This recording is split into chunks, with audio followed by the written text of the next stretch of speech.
Chapter 844. When they went to school, many students would have a question. Is the school unwilling to spend money to hire a cleaner? Why is it that we students have to do the cleaning work every day when the cleaner can do it? Even if the school arranged duty for the students, there was still a reasonable excuse to cultivate the students' sense of responsibility and self-care ability. However, this kind of question had never been cut off in the minds of the children. Fortunately, the current Shishi was still young. She was still at the age where she would only listen to instructions and not ask why. As a matter of fact, on Thursday evening, it was Shishi's turn to be responsible for cleaning the classroom and the school's area of responsibility. For students were left to clean the classroom, while Shishi, Lu Xiaoyu, and the other 4 students were arranged by teacher Li Ruolin to sweep the fallen leaves in the pavilion of the school. Let's go to the tool room to get the cleaning tools first. After we get them, remember to return them to the old man in charge of registration. Li Ruolin took the 6 ignorant children and taught them step by step how to sweep the floor from scratch. Li Ruolin took 4 fluffy miscanthus brooms and 2 dustpans.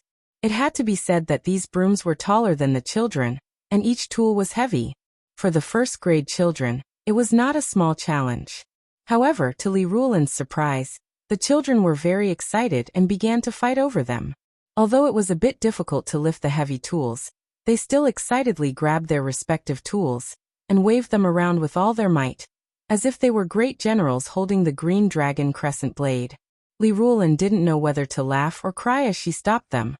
All right, stop playing with the brooms. What if you hit others? Let's go sweep the floor. Even though the teacher shouted for them to stop playing around, the children were still very excited and chattered noisily along the way. Our brooms are not like this. Our brooms are very light. I don't even have to use much strength to hold them. Lu Xiaoyu said to Shishi. However, Shishi had a different opinion. Our brooms are also this big. My grandfather's brooms are even bigger, super big. Wow. Why do they need such a big broom? I can't even lift it. Lu Xiaoyu asked in surprise. Because they had a big courtyard. However, Shishi didn't know the reason. The little girl giggled and said something without any substance to her friend. Although they couldn't solve the problem, the two still chatted happily. Shishi was very strong. She was the only one among the 6 children who could easily handle the weight of the broom. The other 3 boys with brooms were having a hard time. Lu Xiaoyu had already swapped the broom with a boy's dustpan. Little Fishy was not as strong as Shishi. Girls were delicate and weak, so there was no way she could play with such a heavy and bulky person. Yangshi, lend me your broom for the teacher. When they reached the place, Li Ruolin took the broom from Shishi's hand and demonstrated to the children how to sweep the leaves and trash. You have to sweep these together first. You don't have to sweep too much at once. For example, if we sweep such a small area, we can call the student with the dustpan over and sweep the trash into the dustpan. Xiaoyu, come over here. Yes, you have to press the dustpan like this. After cleaning it up, you can dump the trash that has been swept into the trash can over there.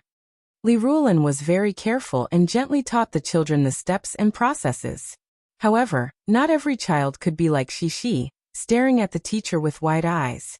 2 mischievous boys looked at the teacher halfway and couldn't wait to grab the broom and sweep it left and right. In fact, they were like peacocks who were trying their best to show off their beautiful wings in front of the opposite sex. They cried out loudly and swung the broom with the momentum of sweeping away 1,000 troops. In the end, leaves flew everywhere and dust flew everywhere. The 2 little girls, Shishi and Lu Xiaoyu, who loved to be clean, hurriedly ran away and stood far away from them. All right, everyone, let's work hard together and try to finish sweeping the ground here as soon as possible. Li Ruolin helplessly made a hasty ending and turned around to teach the 2 little guys who were a little naughty.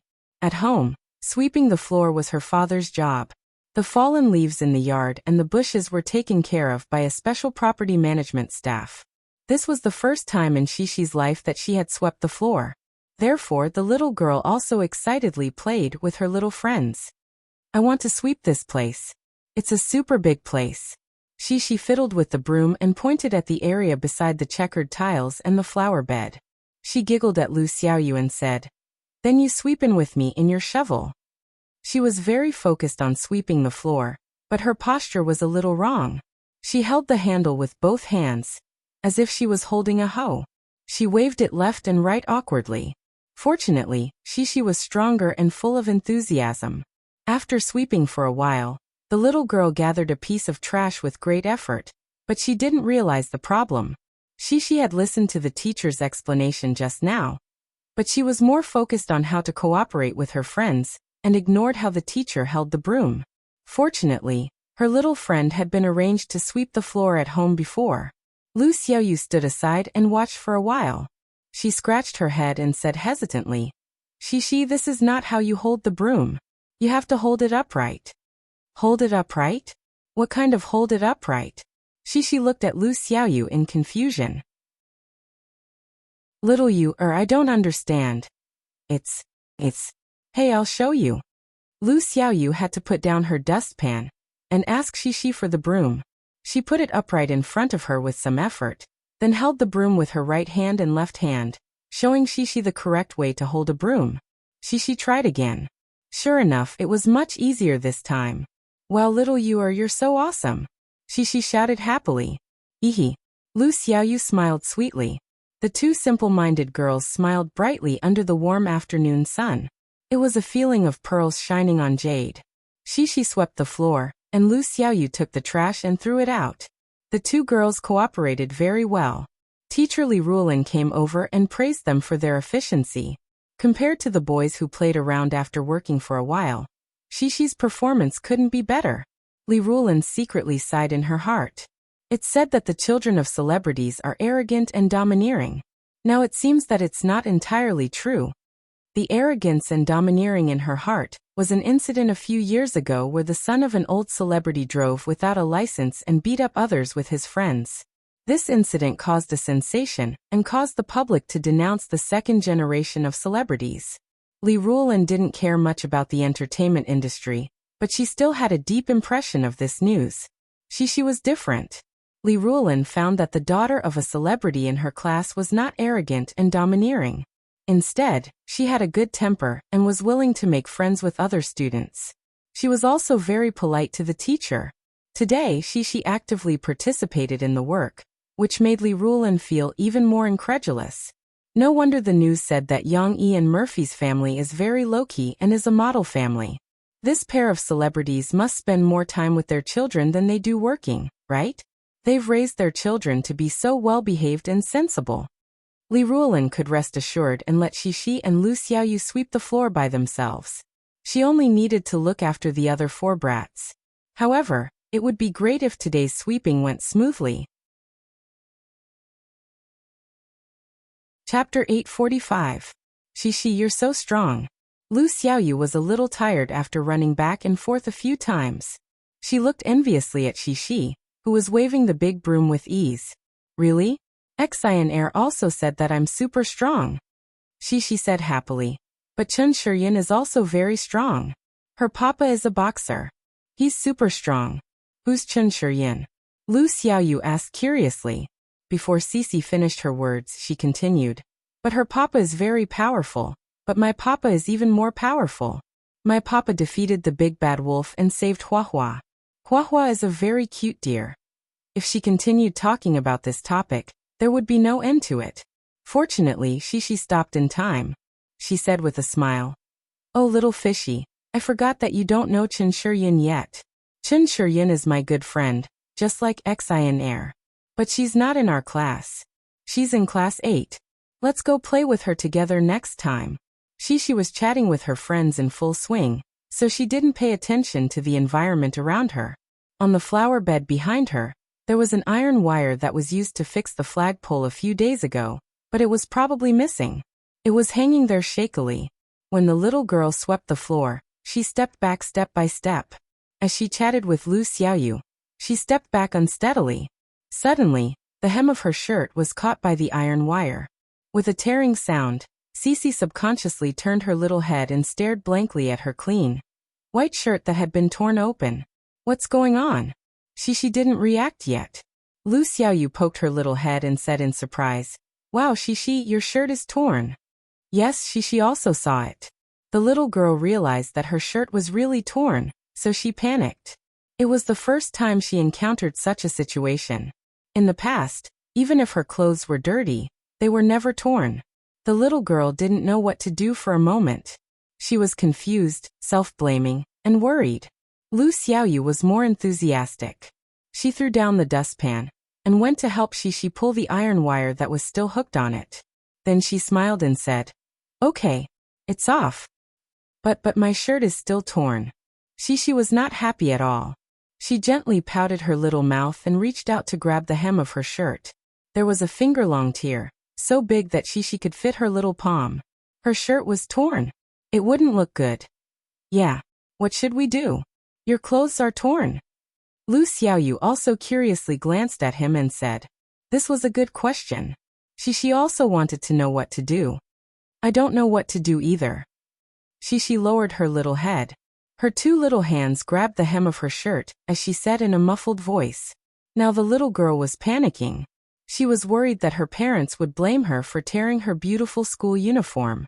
Shishi, who was originally in a bright mood, was now frowning with worry. This helpless look made people feel pity for her. Li Rulin inadvertently turned her head and happened to see the gloomy atmosphere. Something was wrong. Moreover, Shishi and Lu Xiaoyu's cleaning tools were on the ground. She thought that the two girls had a conflict. She quickly walked over and asked with concern, "What's wrong?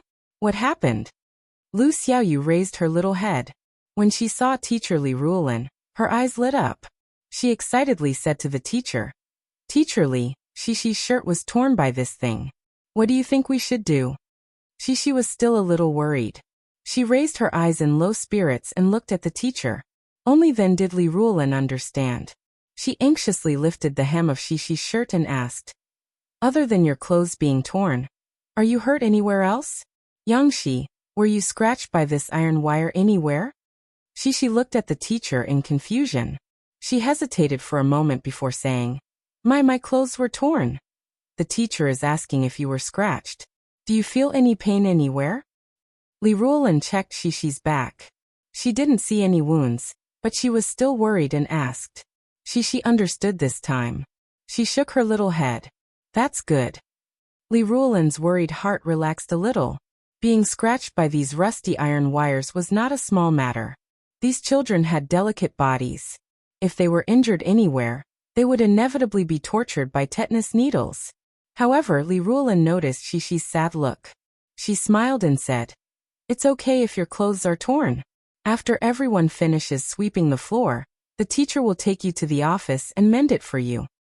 Shishi blinked her big eyes and asked doubtfully, "It's still okay. Is it done?"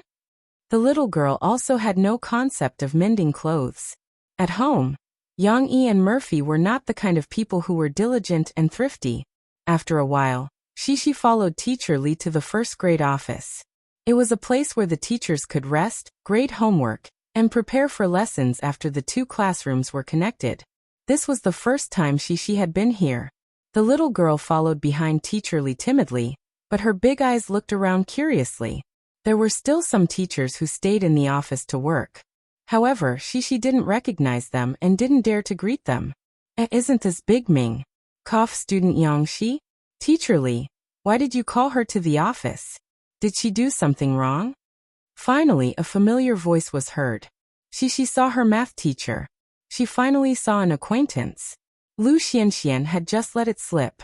She and Li Rulin had agreed not to make it public. "Teacher Lu, what nonsense are you talking about? Does she have to do something wrong to be called to the office by me?" Li Rulin smiled and put her hand on Shishi's shoulder. She patted her affectionately and said, "Student Yang, she is the model student in our class. She is obedient, sensible, and smart.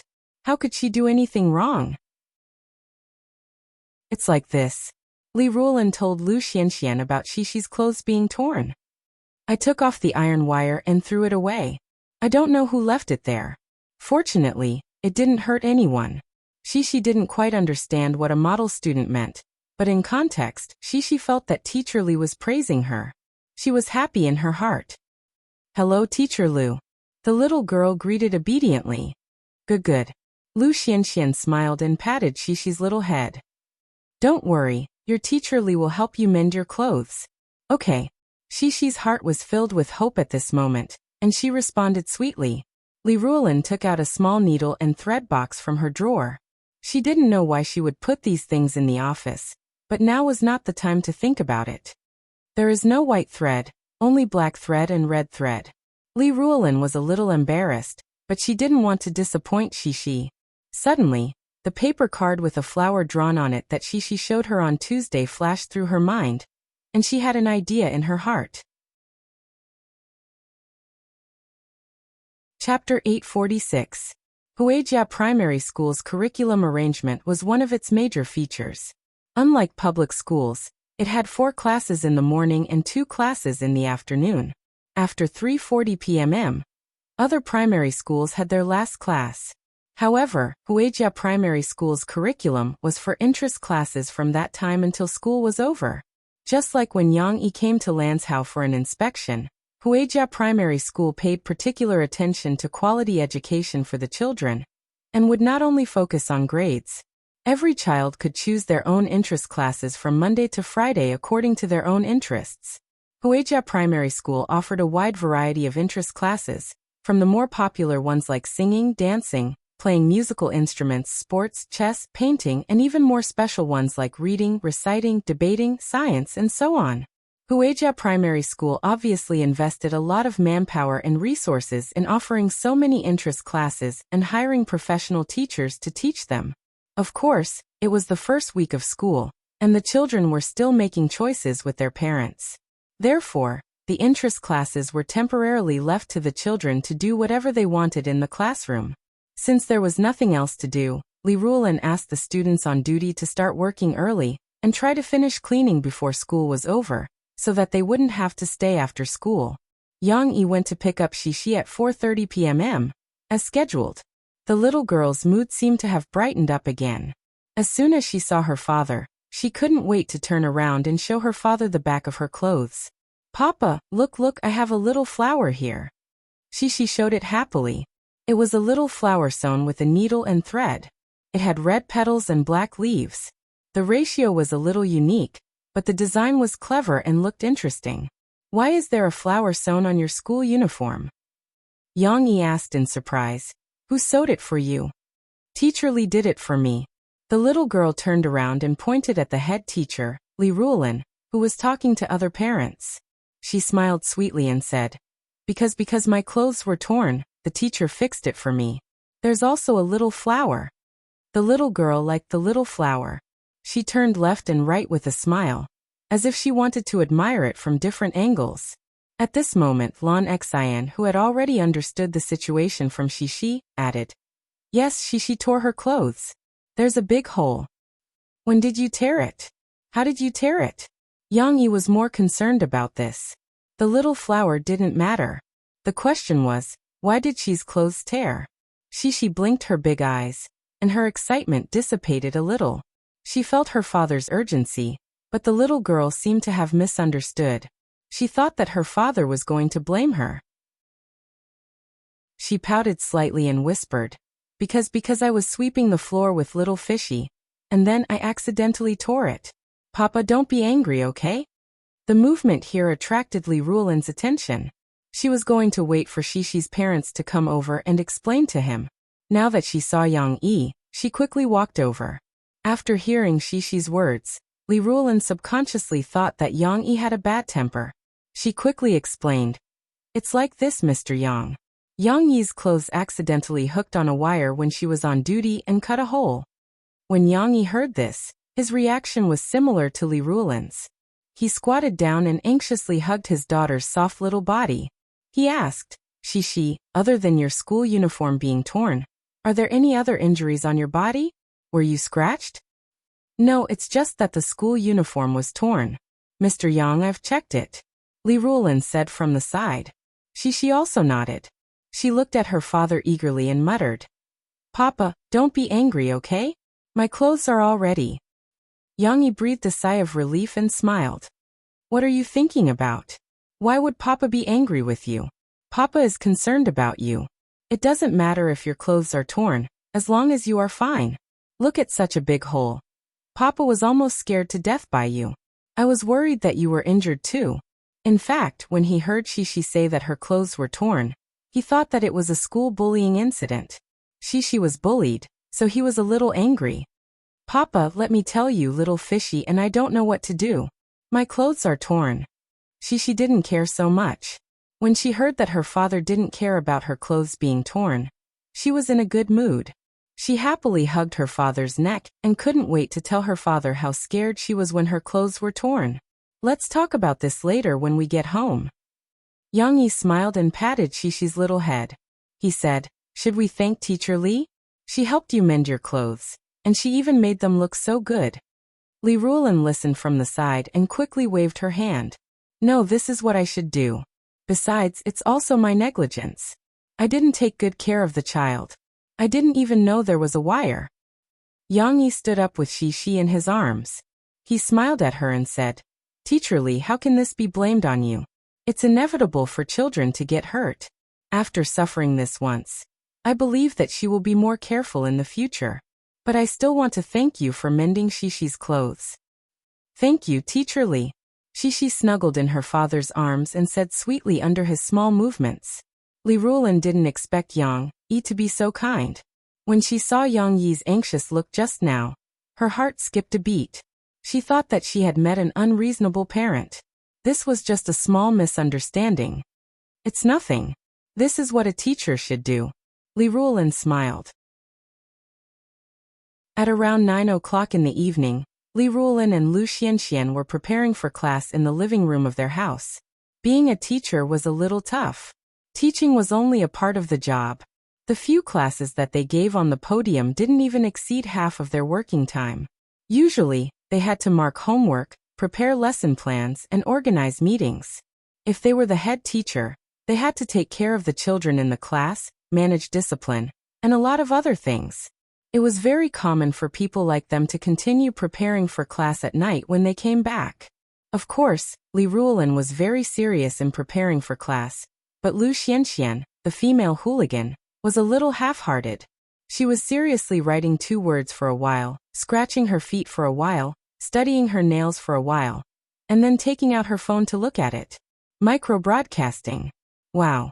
Lan, look, the clothes you sewed for Yang Shi in the afternoon. Suddenly Lu Xianxian shouted.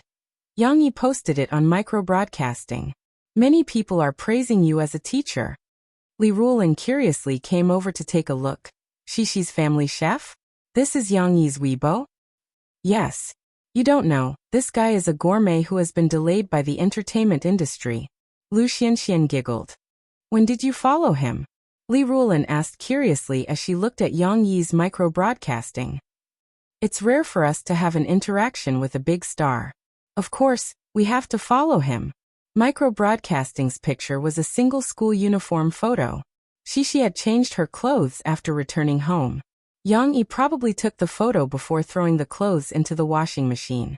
In the middle of the photo was the small flower she embroidered. In Li Ruolin's opinion, the stitches were still not strict and fine enough. It's a little embarrassing. Li Ruolin saw the tens of thousands of likes and thought with shame. Micro-broadcasting's text simply described the experience of the homeroom teacher mending Shishi's clothes after she tore them. There were no other comments, as if Yang Yi was just casually describing a daily trivial matter. But in the comments, Li Ruolin received unanimous praise from her fans. Full of positive energy, I'm going to call this teacher like crazy. Are there more teachers like this? Please give me a dozen. Not only did she help sew the clothes, but she also skillfully embroidered a small flower. I suddenly feel that this teacher is too cute. She must like it very much, right? When my wife was in elementary school, I feel that I can rest assured knowing that she had such a good teacher to take care of her. Get lost upstairs, this is my wife. At this moment, Lu Xianxian, who was leaning close to Li Ruolin's face, suddenly laughed. She pointed to a comment on her phone and read it slyly. All of you can go and snatch Shishi. Teacher, I'm going to take her away. Take her away. Take her away. Ah. The echo was made by Lu Xianxian herself. Li Ruolin didn't know what kind of joke wife was, but when she heard this sentence, her face couldn't help but turn red. She patted the female hooligan Lu Xianxian reproachfully. Of course, at this moment, Li Ruolan's heart was filled with joy and gratitude. This gratitude was for herself. In the past, she had always been good to the children secretly. At most, she would receive the gratitude of the parents and children like in the afternoon. But she had never received the recognition of so many people like tonight. It turned out that being a kind person and being gentle to the people and things in life could feel so good. Chapter 847. In the first half of the year, the variety shows that people were talking about were reality shows like The Limit Challenge. But in the second half of the year, the music variety show, China's Voice, which was a hidden talent show, became popular all over the country. Especially during the weekend, after the new episode of the show was broadcasted, all kinds of media reports about China's Voice sprung up like bamboo shoots after a spring rain. Some were positive, and some were negative. On the stage of China's Voice, the coaches would not ask about the past of the contestants, and the program team would not ask the contestants to fabricate their own stories. But they could not stop the enthusiasm of the media. In the eyes of the media reporters, these contestants who had finally made a name for themselves must have had a special past. And these pasts would definitely be breaking news. For example, when they dug into Thousand Miles Chuanshu, they found out the connection between Thousand Miles Chuanshu and Yang Yi. It became a hot topic, and Yang Yi had no choice but to come out and explain himself. In addition, Su Lu, who was on the same show as Thousand Miles Chuanshu and also received the coaching fourth transition, was also dug up by the entertainment reporters. Although Su Lu was a bar singer before this, it was not a big news. After all, China's Voice's official website introduced Su Lu's past as a bar singer. However, with the characteristics of entertainment reporters, they would definitely not be willing to report this news in a plain and ordinary way. They did not know where they got a photo of Su Lu's red hair from before, but they made up a story about Su Lu hanging out in nightclubs. It had to be said that this kind of negative news had a great impact on the contestants themselves. Although China Star produced a lawyer's letter to warn them, the media retracted the report and officially apologized. But many fans who only read the first half of the article and did not read the second half had a bad impression of Su Lu. Even a few years later, some tabloid media purposely skirted around the edges, saying that Su Lu's image before her debut was not serious. Of course, if one wanted to develop in the entertainment industry, they would have to endure such open and covert attacks. As long as they became strong enough, like Yang Yi and Chen Yijie, they would not have to worry about the impact of these small media reports. Moreover, whether it was positive or negative, it was an important factor to maintain a high level of exposure. China's Voice was frequently reported, and the personal stories of the contestants were frequently exposed. Wasn't this a symbol of the popularity of the show and the popularity of the contestants? Some people couldn't even get such exposure even if they wanted it. The Great Travel Challenge had already aired a few episodes. As a travel reality show, it received a lot of attention when Xingyao Productions and Xiangnan TV Station announced the guest lineup. On the other hand, Xiangnan TV Station was a big producer of variety shows and had a wide audience base. Therefore, when the first episode was broadcast, the ratings of Travel Challenge were quite good.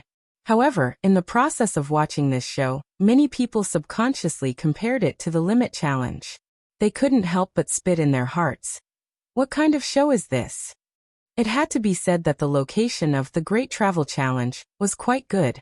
In the first episode of the French special, the opening shot was panned from afar to close-up. Every frame was beautiful and could be used as a computer desktop if cut out. However, with the appearance of the 6 fixed members, 3 men and 3 women, the quality of the program began to drop like an avalanche. Li Man could be considered to have a glib tongue, but she met a group of pig teammates, especially that beauty from the popular girl group. She thought her answers were cute, but it was obvious that she was trying to act cute. Her fake baby voice was very stupid no matter how you looked at it.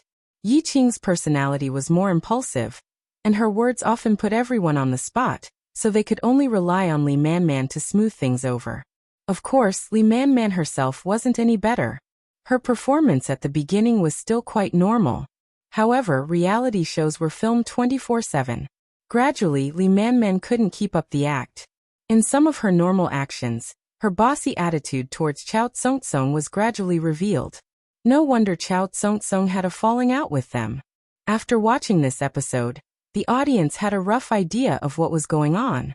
These people all have the temperament of a young master and a young miss. The more important part of the show was the Great Challenge. Of course, the traces of learning from the Limit Challenge were very obvious. However, Xingyao Productions still had a few tricks up their sleeves. Their game design was quite interesting. But the problem was that they chose the wrong members. At the beginning of the challenge, the popular Little Fresh Meat kept complaining to the camera, and the beauty from the popular girl group acted coquettishly. Although the interaction with the director was also learning from the Limit Challenge, the problem was that after the interaction, they didn't fully participate in the game.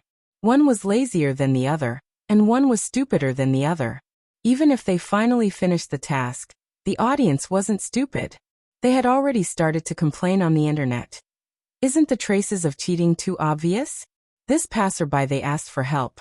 Are they sure it wasn't arranged by the director? That's right. After watching the first episode, the reputation of the Great Travel Challenge collapsed. Even if Xingyao Productions bought a water army and barely maintained its ratings, compared to the Limit Challenge, this show was far worse. The ratings of the second episode dropped by a third, and the ratings of the third episode were less than a third of the first episode. In response to the audience's complaints, Xingyao Productions' Luo Jinting stepped forward to explain. Everyone, don't worry. From the sixth episode onwards, our show will have a huge change. Because after Chao Tsung quit, we invited a very important variety show Big Shot to join us. But the audience didn't buy it. They even left comments on Xingyao's micro-broadcasting. Come on, we can only save the show if we replace the other 5 people besides Chao Tsung. Otherwise, it doesn't matter who Chao Tsung is replaced. Speaking of which, Chao Tsung is the only one among the 6 who dares to fight. She even worked hard to complete the tasks that affected her image as an idol. For example, she ate worms in exchange for money. If Chao Tsung is replaced, what's the point of this show? Even if we get a new variety show Big Shot, they'll probably be angered to death by the other 5. Without Chao Tsung, I'm very worried about whether they can still complete the tasks. Previous poster, don't worry. Every time there's a crisis during the filming, a mysterious passerby will appear to save the world. No matter what, the Great Travel Challenge's reputation and viewership ratings were constantly slipping. Meanwhile, China's The Voice's popularity had pushed this reality show to the extreme of its decline. Li Man didn't know about this. She had just returned from filming Brazil's Jungle Station. She was so tired that she wanted to take a bath and sleep for a few days and nights. But her manager came looking for her the next day. Man, let me tell you, your new album might have to be delayed. It's best to release it next year, Ichi said. Why? Li Man asked in surprise. I'm getting a lot of attention now. Why should I wait until next year? By then, the Great Travel Challenge will be completely out of business. What am I going to release then? Li Man was a little agitated. Ichi smiled bitterly and said, It can't be helped. During the few days when you went to film the show, Phoebe Studio, which is Yang Yi, announced that Murphy would be releasing an album at the end of November. If you release it in December, you'll definitely clash with her. No one wanted to release an album with Murphy. Yang Yi's creative ability was obvious to all. Murphy's singing ability was also known to everyone. If they were to clash with her, she was destined to steal the limelight. Li Man listened and was silent for a while. She gritted her teeth and said, Why do they always clash with me? At this moment, thousands of alpacas were running in her heart. Ichi smiled bitterly and didn't know how to answer. We can release it earlier. Anyway, the album is ready. How about releasing it in October? I'll ask Xingyao Productions to free up my schedule, Li Man said angrily. Originally, when she released the album at the end of the year, she would have finished filming her variety show and could go all out to hit the charts. But now, if she released the album in October or November, it would conflict with the recording of the Great Travel Challenge. But Ichi shook her head and said, The company's people analyzed that October is not suitable, because in October, Chun Ijia will release an album. This is his first Mandarin album. It is said that Yang Yi also wrote a few songs for him. You'd better not fight with him head-on. Yang Yi, Yang Yi, Yang Yi. Now Li Man was going crazy when she heard this name. Why is it him again? Li Man's voice was squeezed out from her teeth, and her face was flustered and exasperated. Chapter 848. Brother Yang, what interest course did you choose for Shishi? On Sunday morning, Lan's Hao Kai brought Wu Jingjing and Lan Xian over for a visit. Boss Lan had just returned from Jinling City yesterday evening, and was travel-worn. However, he couldn't sleep in because Lan Xian woke up early, and was noisy early in the morning. The entire villa was restless. Lan Xian said she wanted to go to Shishi's house to play. Coincidentally, Lan's Hao Kai was also preparing to discuss with Yang Yi about the design of the amusement park. This time he went to Jinling. Because of the country's opening policy, the officials of Wuqing County and Jinling City were still very enthusiastic towards him. Their efficiency was also much higher than before. It was probably only a matter of time before they bought the training island. Yang Yi also said that after they bought the training island, they would immediately start building the first park of the amusement park. However, building a house required a design, not to mention the more complicated design of the amusement park. It involved billions or even tens of billions of capital investment. Lan's Hao Kai was very cautious about this. A normal design team definitely wouldn't do. Whether it was a domestic design team or a foreign design team, their qualifications had to be world-class. Of course, how to choose the design team, what the standards were, and how much the budget was needed. These issues all needed to be discussed slowly with Yang Yi. Lan's Hao Kai wasn't in a hurry. Therefore, his main purpose for visiting Yang Yi's house today was to see what interest course Yang Yi had chosen for Shishi. Last night, Wu Jingjing had shown him the list of interest courses offered by Huijia Primary School. He had a headache. Shishi can choose whatever she wants. Yang Yi turned to look at Shishi, who was playing with Lan Xian. He smiled and said, "However, I did tell her that although I won't interfere with her choice, she has to be responsible for her own choice. If she chooses a course, she has to study it well this semester." After Lan's Hao Kai heard Yang Yi's actions, he smiled bitterly. "That's Shishi. Do you know what our Xianer said?" Her mother asked her. "Xianer, what course do you want to choose?" She said, "Can I not choose? It's so tiring to go to class." If Lan's Hao Kai didn't let Lan Xian choose, Lan Xian might not even be bothered to go to class. However, what Lan's Hao Kai said made Murphy very happy. She smiled and said, "I thought Xianer would ask if there's any good food." "Hey, let's not talk about her. Murphy, what course did Shishi choose? We also want to take a look," Wu Jingjing said with a smile. "She likes dancing, so she chose a dancing class on Tuesdays and Wednesdays. And Shishi likes drawing, so this class is on Thursdays. She also chose a reading class on Fridays. She said she likes reading," Murphy said as she counted with her fingers. In fact, Shishi had a little misunderstanding about the reading class. The school arranged this interest class so that the teacher could take them to read children's books. There was an introduction on the directory of the interest classes. In the reading class, the teacher would guide the children to read profound prose or famous works. Of course, children of different ages would have different classes of difficulty. But even in the first grade reading class, there were only stacks of words with almost no illustrations. However, Yang Yi didn't tell Shishi in detail. He thought that Shishi could try a new challenge. And Chen Shiyun told Shishi that she chose the shuttlecock kicking class, so Shishi also chose one. They will attend this class on Monday afternoon, Murphy said.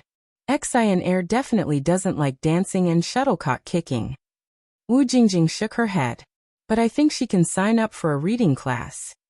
Murphy smiled and said, "You can choose a vocal music class for Xianer. Xianer has a good voice. She is a good singer." Before Murphy finished her words, Lan Xian's loud screams and laughter came from the side. She wasn't in any danger. She was having fun with Shishi and Tong Tong. The two girls were imitating Tong Tong in the castle. They crawled around the pillows, dolls, and other obstacles. Tong Tong was crawling and chasing after sister Lan Xian, who came to play with her. The little guy was laughing heartily, having a lot of fun as well.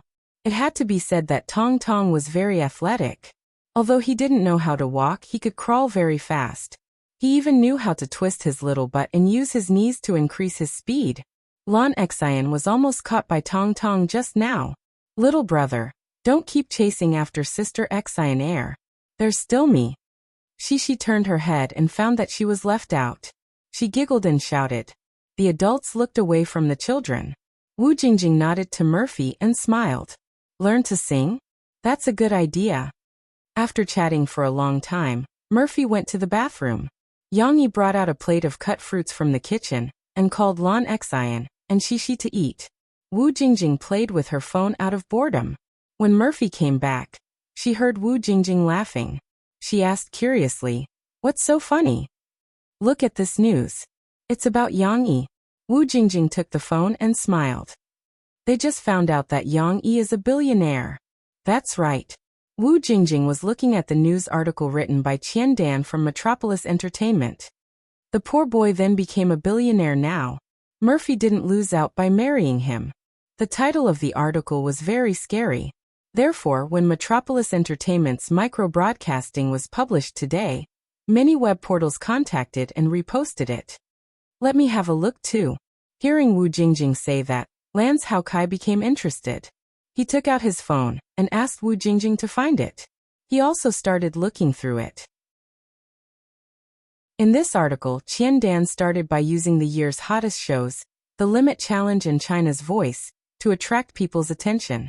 She exposed the fact that these two shows were not only designed by Yang Yi, but also produced by China Star Productions, which was solely owned by Yang Yi.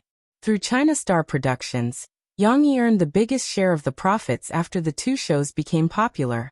However, no one knew that when Yang Yi joined forces with Xingyao Productions to acquire China Star Productions, he spent nearly 100 million renminbi to acquire the original production team and other assets of China Star Productions.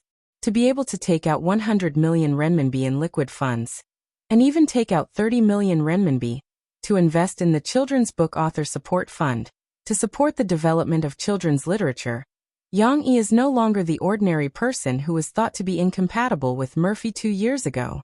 He is also no longer the poor kid who lived in the slums that some reports dug up.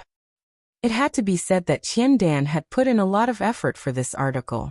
She counted in detail the books that Yang Yi had published, the movies that he had filmed, the songs that he had sold, and the copyrights that he had sold over the past few years. Combining it with some media reports, Qian Dan roughly calculated Yang Yi's current net worth. It's at least 600 million renminbi. Of course, it could be even more, because China Star Productions' two shows are very popular now. If Yang Yi is willing to sell them, they would be worth at least 300 to 400 million renminbi. Of course, Yang Yi would not be so stupid as to sell off these two golden eggs. After reading the entire article, Murphy appeared very calm. On the other hand, after Lan Xiaokai glanced at the 600 million that Qian Dan had calculated in the end, he chuckled with a hint of mockery. "Why are you laughing like that?" Wu Jingjing asked, puzzled. Lan Xiaokai waved his hand and said with a smile, "I'm laughing because this reporter thinks too highly of himself. He thinks that he has exposed some amazing news, but in reality, what he calculated is not even a fraction of Brother Yang's net worth. The money that Brother Yang has spent on that piece of land in Jinling City is already more than 600 million renminbi." Wu Jingjing was suddenly enlightened and said with a smile, "I know. If you include the shares of Sahara Online Mall, Yang Yi's net worth might scare them to death." That's right. If Brother Yang reveals his net worth, he will definitely crush those young talents who are usually bragging about in the reports. Lan Xiaokai said, giving a thumbs up. "Don't mock me, you two. No matter how much net worth I have, it can't compare to Big Brother Lan. Besides, people are afraid of being famous just as pigs are fattened. We should keep a low profile and live a good life." Yang Yi smiled slightly. "I think so too. It's all the same whether you have a lot of money or not," Murphy said with the same tone as Yang Yi.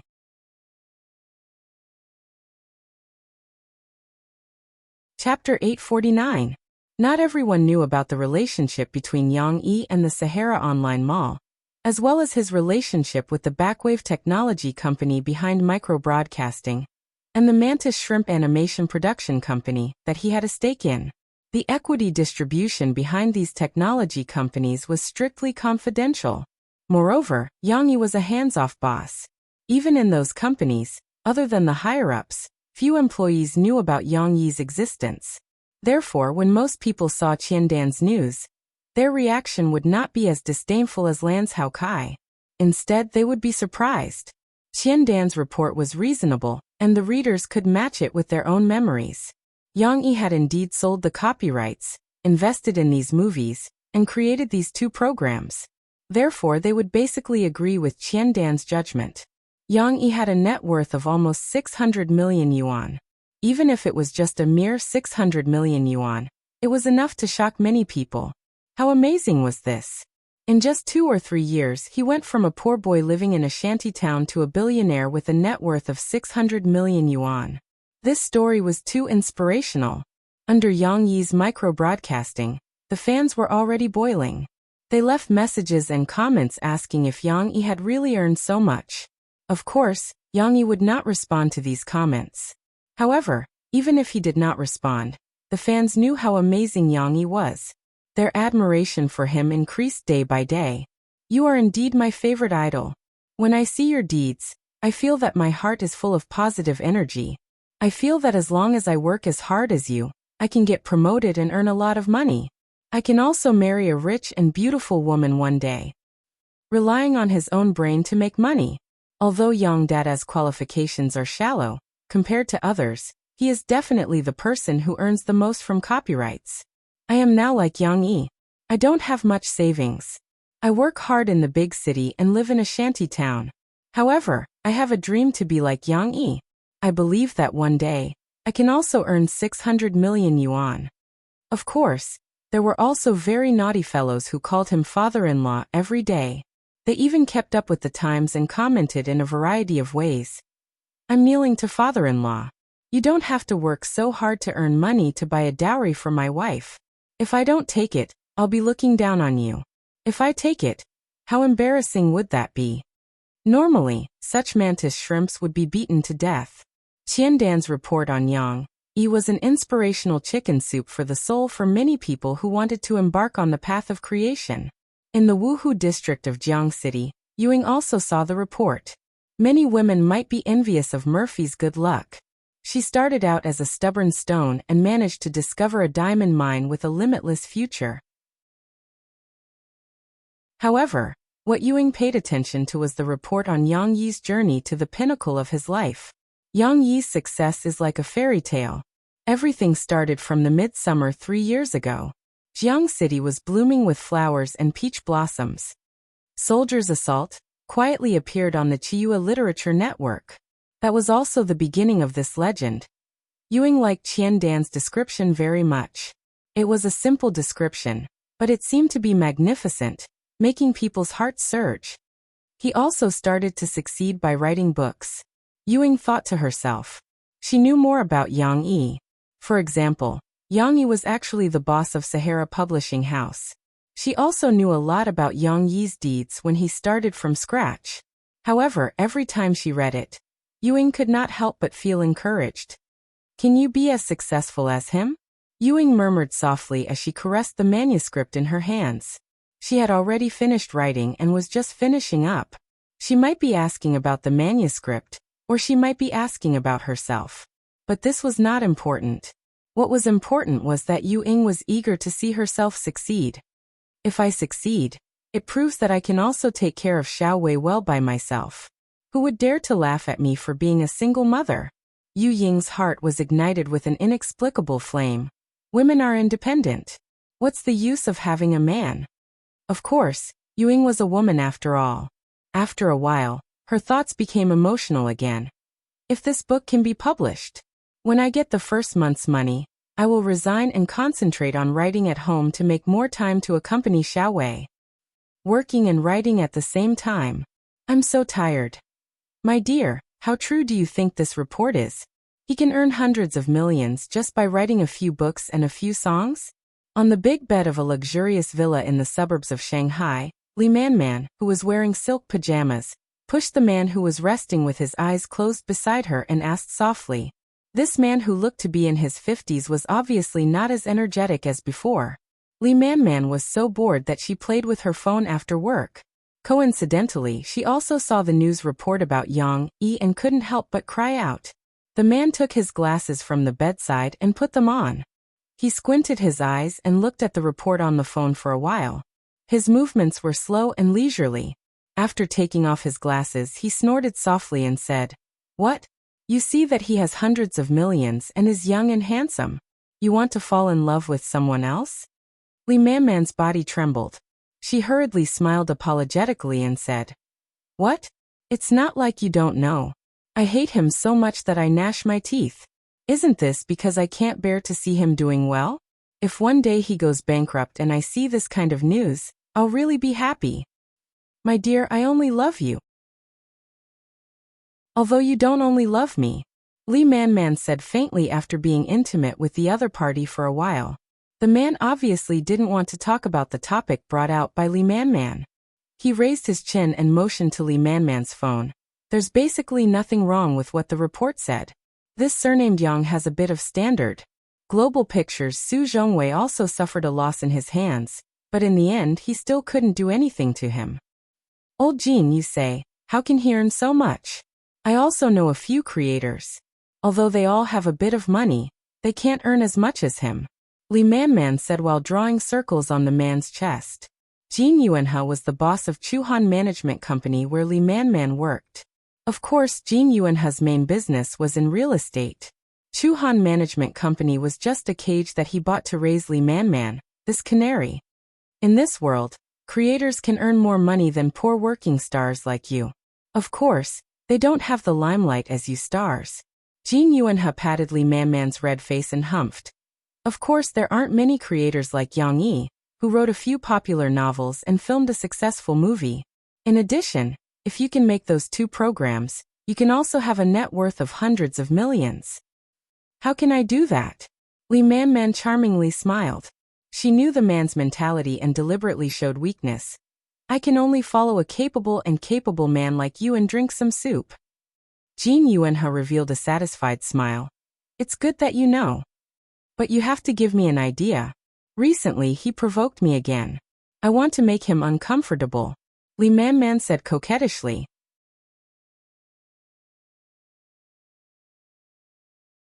Chapter 850. In the blink of an eye, it was already late September. It seemed to be an autumn rain. The next day, the weather in Jiangqing had already become cool. Yang Yi was already prepared. He called over Shi, who was actively putting on her socks, and asked her to put on the little suit jacket of her school uniform. Papa, there's a bow here. Shi grabbed a red ribbon and asked her father to tie it to her collar. Yang Yi had tried to put it on her once before, but the little girl was obsessed with it. She thought it would look better this way, so she wore it every day. However, Yang Yi liked Shishi's little black suit jacket more. After putting it on, the little girl looked extraordinarily beautiful and elegant. Of course, if she didn't let her 2 little hands sway by her side like a duckling, her temperament would have been more gentle and quiet. Shishi, I heard from Papa that you have an exam today, right? Murphy asked her daughter with concern as she sat on the sofa and pressed Tong's little, but with one hand to prevent him from crawling away. Yes, we have an exam. Shishi just remembered. She scratched her head and said in a daze. It was a unit test. However, the little girl obviously didn't have any special reaction to the exam.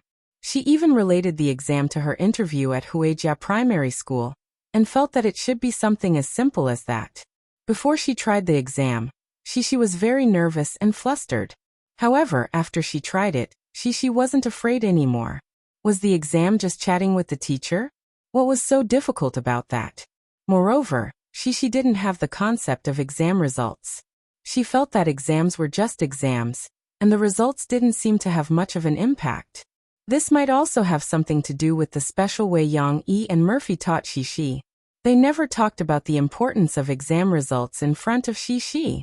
Even though Cici had achieved very good results in the interview, and received a very high evaluation from the invigilator, Yang Yi only played it down. At most, he simply praised her with a few words. Now that her mother had mentioned it, Cece, who was skipping to school to play with her friends, finally thought of the exam. Of course, she didn't become anxious. Then you have to work hard today. Murphy raised a palm and smiled. Come on, give me 5. Mom wishes you success. She smiled and ran over in her pink slippers. She reached out and patted her mother's palm. After her small hand clapped with her big hand, she asked happily, Mom, what do you mean by success? Oh, you have to ask your father about that. Murphy was embarrassed. She only knew how to use those idioms, but she didn't know how to explain them. Nervousness was actually contagious. Although she didn't take the exam seriously at home, when she arrived at school, she noticed that her classmates were a little uncomfortable. She couldn't help but become a little nervous. Lu Xiaoyu frowned worriedly. Usually, when the two girls met, they would talk about a lot of things. However, today, she sat there holding a pen and didn't seem to be in the mood to talk. Little you, or why are you unhappy? She tilted her head and asked with concern. Because there's an exam today. It turned out that Lu Xiaoyu wasn't in the mood to talk. She was just too nervous. Now that she had started, she finally found an outlet to vent her emotions. I'm scared. Aya, what are you scared of? She asked, puzzled. I'm scared that if I don't do well in the exam, my father will be angry. Lu Xiaoyu pursed her lips and said softly, he will say, little you, or you don't study hard and don't do well in the exam. Then he won't let me watch TV. He won't let you watch TV? She looked at her little friend in surprise. That's right, he used to be like this. Lu Xiaoyu pouted and nodded her head vigorously. Lu Xiaoyu's kindergarten education in the past did have exams. Therefore, Lu Xiaoyu had a deeper understanding of these things.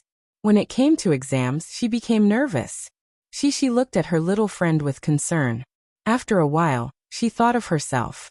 If she didn't do well in the exam, would her father not let her watch TV? If that was the case, not being able to watch TV would be terrible. The little girl couldn't help but feel a little nervous. She sat in her seat and let her imagination run wild. After the morning reading class, Lu Xianxian walked into the classroom with a stack of test papers. She looked at Teacher Lu on the podium, who was calling for the group leaders of each group to come up and help distribute the test papers. This sense of urgency in her heart became more and more obvious.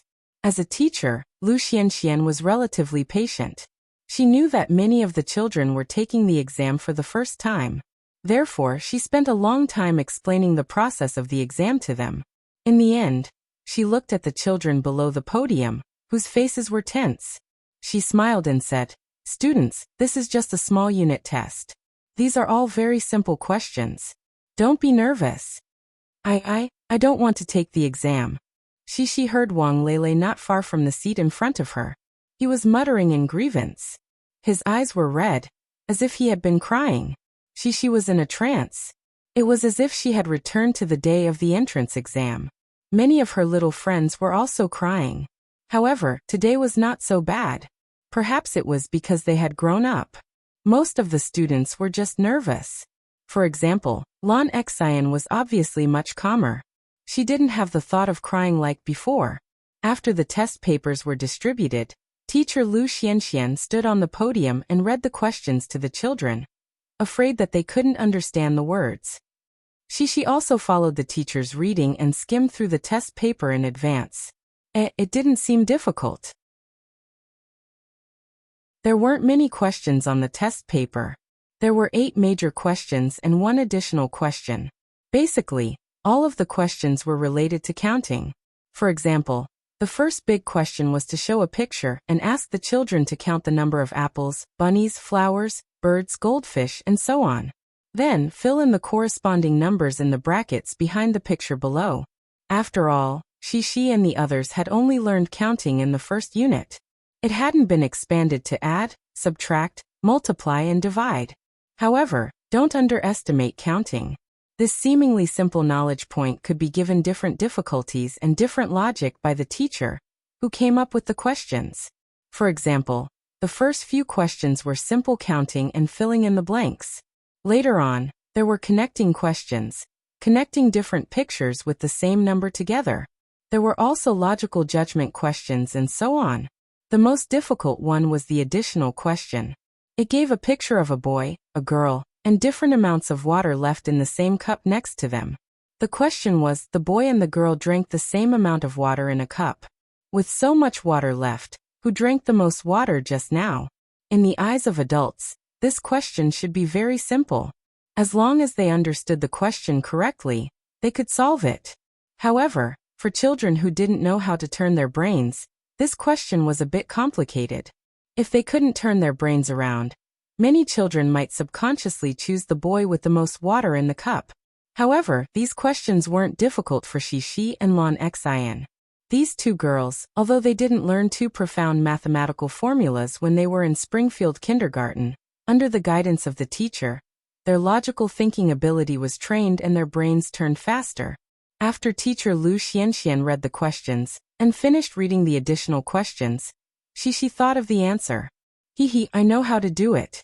I'll tell you. It's because Lily didn't have much water left. That's why Lily drank a lot.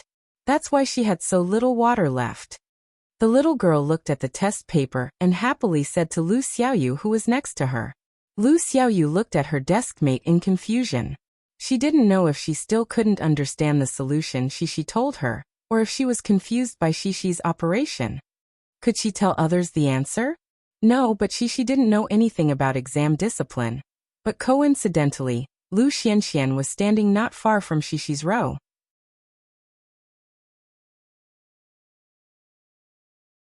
Chapter 851. After Lu Xianxian finished reading the questions, the classroom was relatively quiet except for some of the children.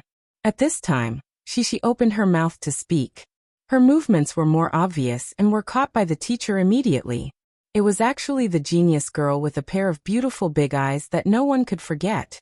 When Lu Xianxian looked over, the little girl was still happily telling the answers to her deskmate. Of course, Lu Xianxian also heard that Shishi was indeed very smart. The answers she said were correct. However, passing the answers during the exam was cheating.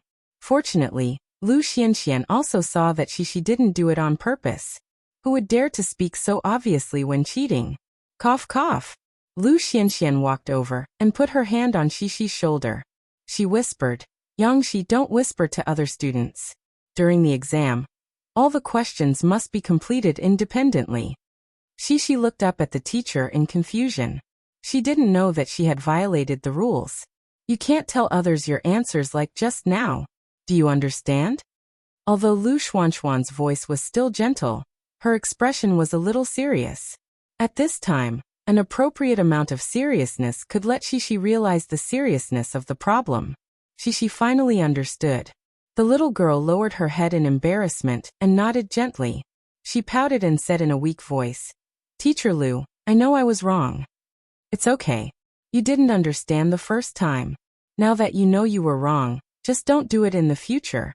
Lu Xianxian put down her hand and wiped the seriousness on her face. She smiled and said, "Okay, go and do the questions." However, Shishi realized that she had done something wrong this time. Although the teacher didn't continue to blame her, a heavy sense of guilt had already spread in her heart. During the exam, even though Shishi was still looking at the paper seriously, her small hand still holding the pencil as she wrote the Arabic numerals stroke by stroke, it was obvious that her expression was not as excited and happy as before. The little girl frowned slightly. Her beautiful big eyes were filled with worry at this moment. The corners of her mouth were slightly downwards. It was hard to tell if she was feeling wronged or sad. What was interesting was that Shishi, who was frowning, was not alone.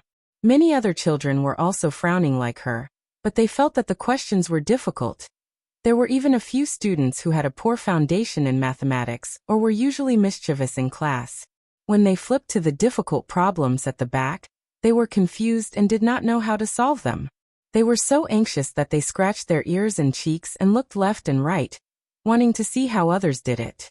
Lu Xianxian walked behind Shishi, knocked on the table in the next row, and warned softly, "Chen Yuxuan, you can't copy other people's answers." Lu Xuanxuan's tone was even harsher than before. She was also prescribing the right medicine for the problem. She was more obedient, and it was also her first offense, so she treated her gently. However, when it came to Chen Yuxuan and the other boys who were usually more mischievous and thick-skinned, Lu Xuanxuan's tone was much harsher. She subconsciously looked back, and just happened to see Chen Yuxuan withdraw his gaze from her paper. Sure enough, he was thick-skinned. This little boy didn't have any sense of guilt like Cici after being scolded by the teacher. He just lowered his head regretfully. He regretted that he didn't see Cici's answer clearly just now. It's okay, just ignore him. Lu Xianxian recovered her gentleness. She smiled and asked Xixi to turn her head back. She said, continue to do the questions. Just cover the paper properly. Xixi's mood at school was very complicated. She blamed herself, felt wronged, and felt sad. At this moment in the studio's recording studio, Murphy's mood was not much better. Today, Yang Yi took out 3 songs prepared for her new album, 12 songs, so it was better to take them out one by one. But when she looked at the lyrics, Murphy felt very sad. The first song was He Doesn't Love Me. Yes, it was the song that Mo Wenwei sang while laughing and crying at her solo concert in a very popular video in Yang Yi's previous life. He doesn't love me. When we hold hands, he is too cold. When we hug, we don't get close enough. This song was considered by many as the best lovelorn song. Every line of the lyrics was full of sadness. Murphy was an extremely emotional person.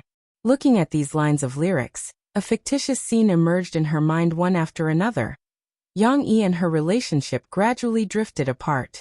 Originally, they held hands, hugged and kissed intimately every day, but now, they became less and less intimate. The second song was The Most Familiar Stranger. In Yang Yi's previous life, this song was the same as He Doesn't Love Me.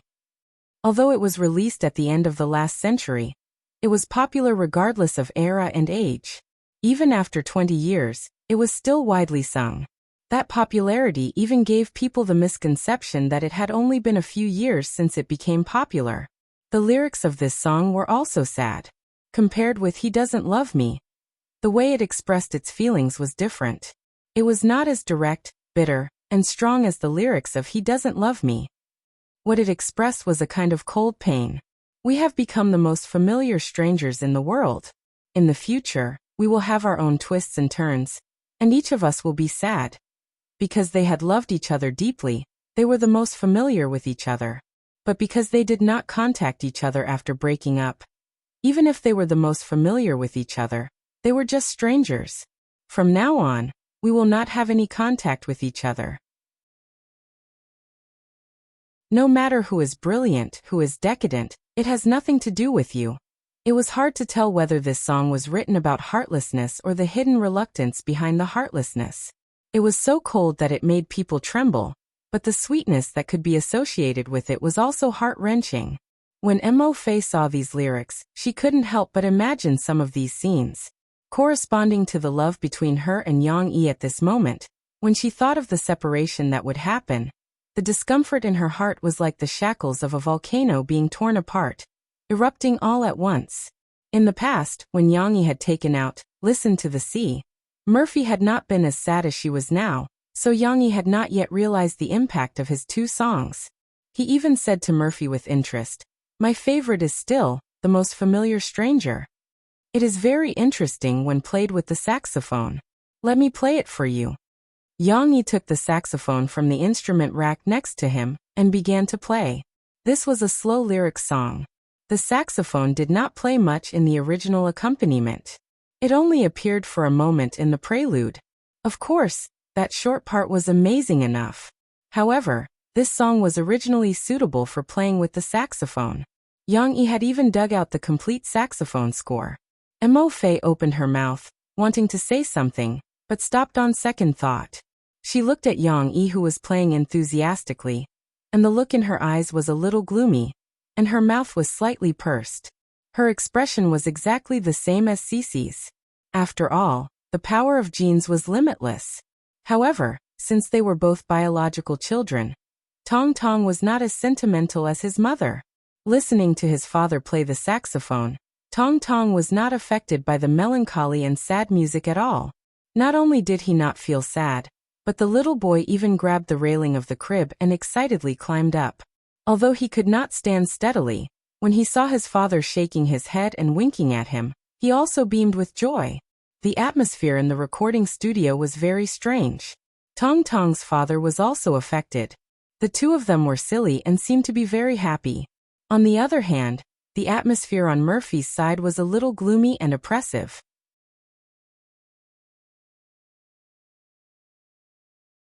Chapter 852.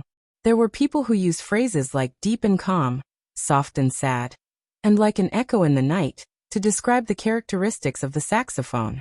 The emotions contained in The Most Familiar Stranger seemed to be squashed and elongated under the saxophone's performance. It was like silk, entangling people's hearts. Although Yang Yi played the saxophone to tease his son at the beginning, he couldn't bear to blaspheme this piece of music, so he continued to play it affectionately.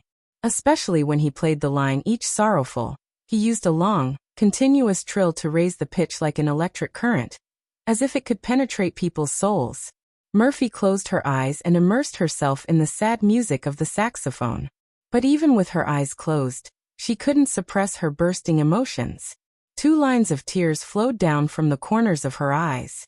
Yang Yi had just stood up from the wind and turned his head around when he saw this scene. What's going on? Why is she crying? Yang Yi immediately stopped playing, and the saxophone's voice stopped abruptly. Instead, he asked with concern, "Honey, what's wrong? Why are you crying all of a sudden? Don't tell me you were moved by the song I played?" Yang Yi joked. "Did I play it that well? I'm not good at this kind of thing." Murphy rubbed her eyes and looked at the guy who didn't understand her feelings. She sat there sullenly. Her creased eyebrows, wrinkled nose, and slightly puffed pink cheeks were written all over her face. "I'm very sad, and I'm waiting for you to comfort me." Of course, Yang Yi could roughly guess the source of Murphy's emotions. He put down the saxophone and sat on the coffee table in front of Murphy. He looked at her and smiled gently. "Didn't I tell you that these songs were just my imagination? Don't think too much about it, okay? They don't express my true feelings. They're just emotions that I created out of thin air to write sad songs." How could Murphy not understand this? It wasn't as if Murphy didn't know if Yang Yi had a change of heart. However, she was a woman who needed a sense of security when it came to relationships. She couldn't help but let her imagination run wild. She pursed her lips and said with a nasal voice, "I know. It's just that when I read these lyrics, I can't help but think of a lot of messy things." "What nonsense?" Yang Yi asked. "It's like you fell in love with someone else. Just like what you wrote in this song. I don't know when it started, but you didn't love me anymore," Murphy said. Her heart ached and her eyes turned red again. Yang Yi's heart ached when he saw this. He simply sat beside Murphy and pulled her into his arms. She straddled his thighs. The two of them faced each other, and were even closer to each other. Murphy's face turned red from Yang Yi's teasing. Not to mention that she didn't know where the bad feelings from before disappeared. She turned her head to look at Tong Tong, who was in the crib. Tong Tong was staring at them with wide eyes. Although the sofa armrest blocked some of her view, Murphy was still a little embarrassed. "Our son is watching," Murphy said shyly. "Don't worry about him." Yang Yi reached out and pinched Murphy's nose. He laughed and said, "Look at you. You can make yourself look so embarrassed by letting your imagination run wild. Aren't you a big idiot? Say it yourself. You're still bullying me." Murphy realized that she couldn't persuade Yang Yi, so she didn't care anymore. She revealed her true nature and cried out with an aggrieved expression. "When did I bully you?" Yang Yi laughed. "You pinched my nose," Murphy said angrily. "I didn't even use any strength. I just pinched it lightly. How can that be called pinching?" "I don't care. Usually when you feel sorry for me, you kiss me. Why would you pinch me?"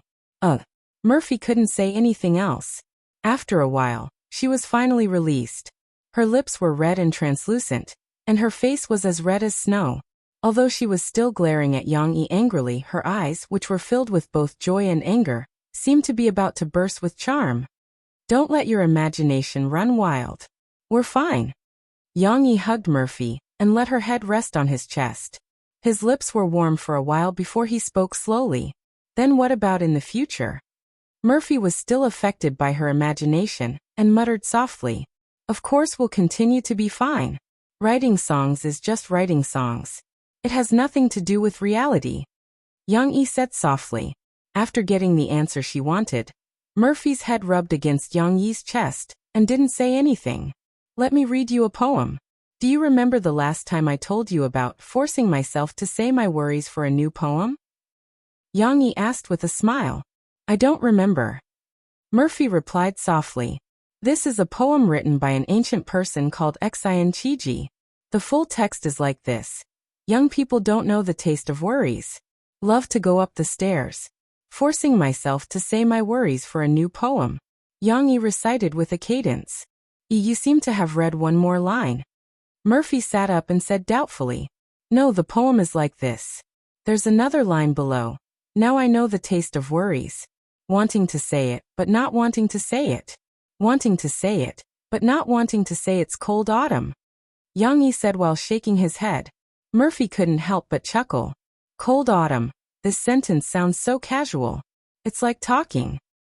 That's right. What this poem wants to say is that when you were young, you didn't know what worries were. You liked to go to the top of a tall building and look into the distance, as if you could understand the taste of worries. And when you go to the top and look into the distance, you don't know how to worry. In order to write a good work, you can force yourself to say that you're worried. Now that you've tasted the taste of worries, you can't say it even if you want to. You can only say it's cold autumn. It's like saying normal words. There's no rhyme at all. Yang Yi interpreted a bunch of words before looking into Murphy's eyes with a smile and said softly, "The songs I'm writing now are originally to forcefully describe this kind of sad emotion. But just like this poem said, if a person really reaches this sad moment, I'm afraid they won't be able to write a work to express this emotion." "I understand. I'm just a little affected by the emotions of these songs. I suddenly feel sad in my heart." Murphy grabbed Yang Yi's hand and said with her head down, "But now that I'm by your side, I know that I didn't lose you. I'm very happy. I know that it's not like that." Dang dang dang. The sound next to them interrupted Yang Yi and Murphy's thoughts. They turned their heads to look. At the crib, Tong Tong saw that his parents were ignoring him, so he was too lazy to continue looking.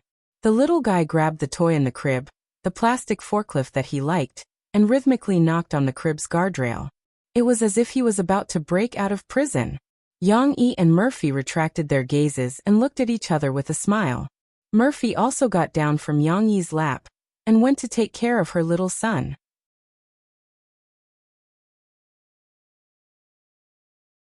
Chapter 853. If you don't think these songs are good, why don't we change them? We can sing something more relaxing. What do you think? Murphy bent down beside the crib to tidy up Tong Tong's clothes. Just as she was about to carry him out for a spin, Yang Yi leaned against the wall and asked softly, "No way." Murphy rolled her eyes. "The songs are fine. Why can't they be good?"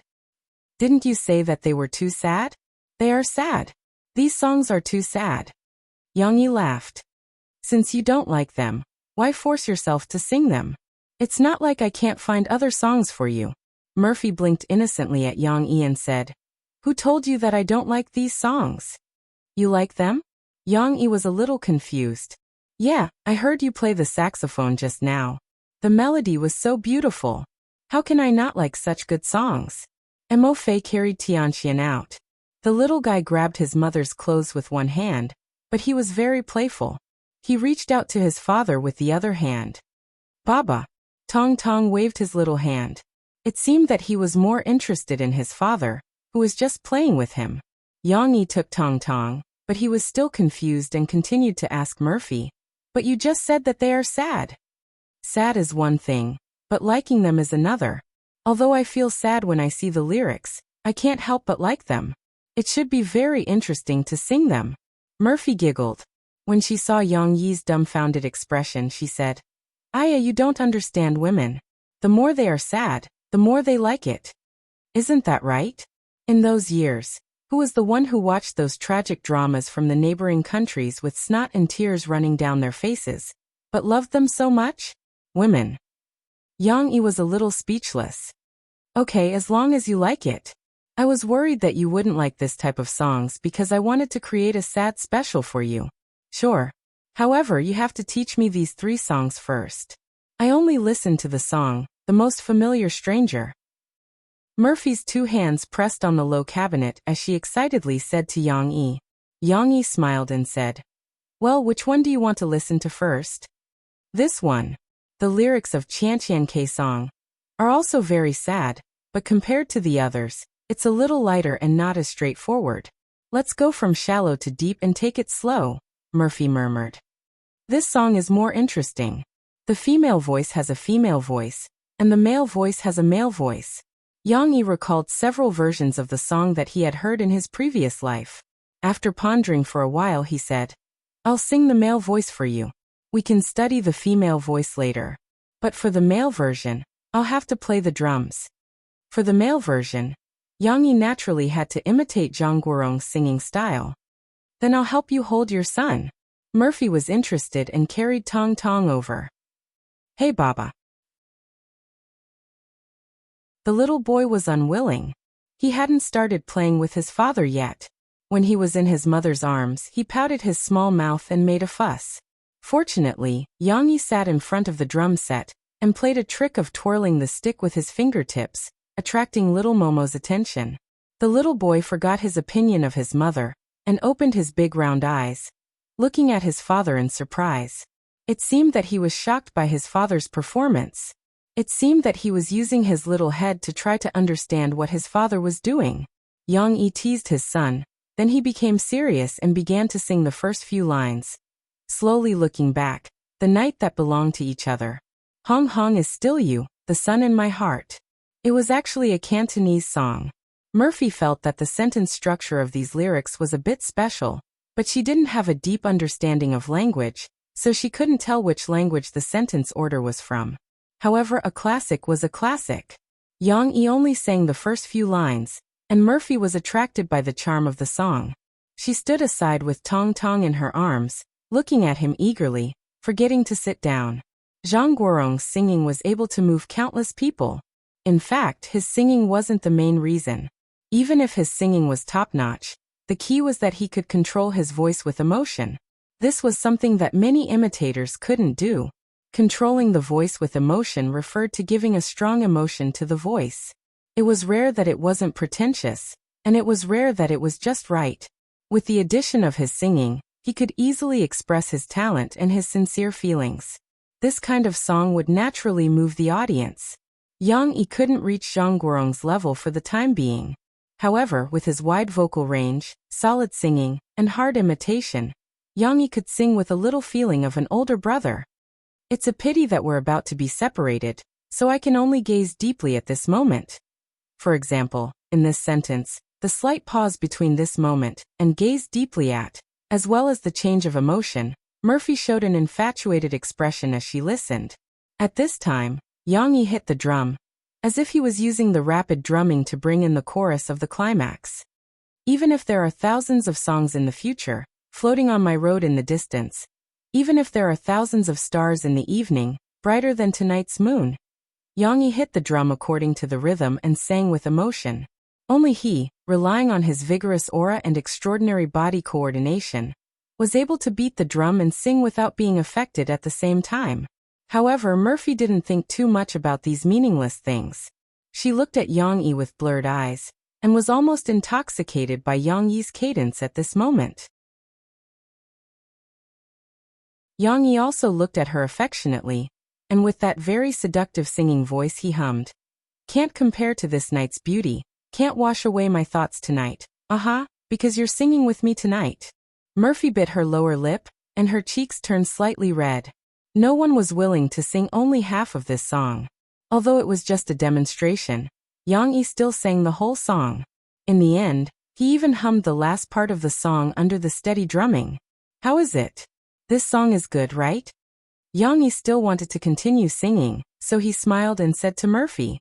However, Murphy rolled her eyes at him and pretended to be unhappy. What's wrong? Yang Yi asked with a smile. You're so bad. Murphy said angrily. Such a good song, I can't wait to hear it. But you actually bewitched me and said that you would change it to another song. Hey, how is that bewitching? Was your language taught by a PE teacher? Young-yi laughed.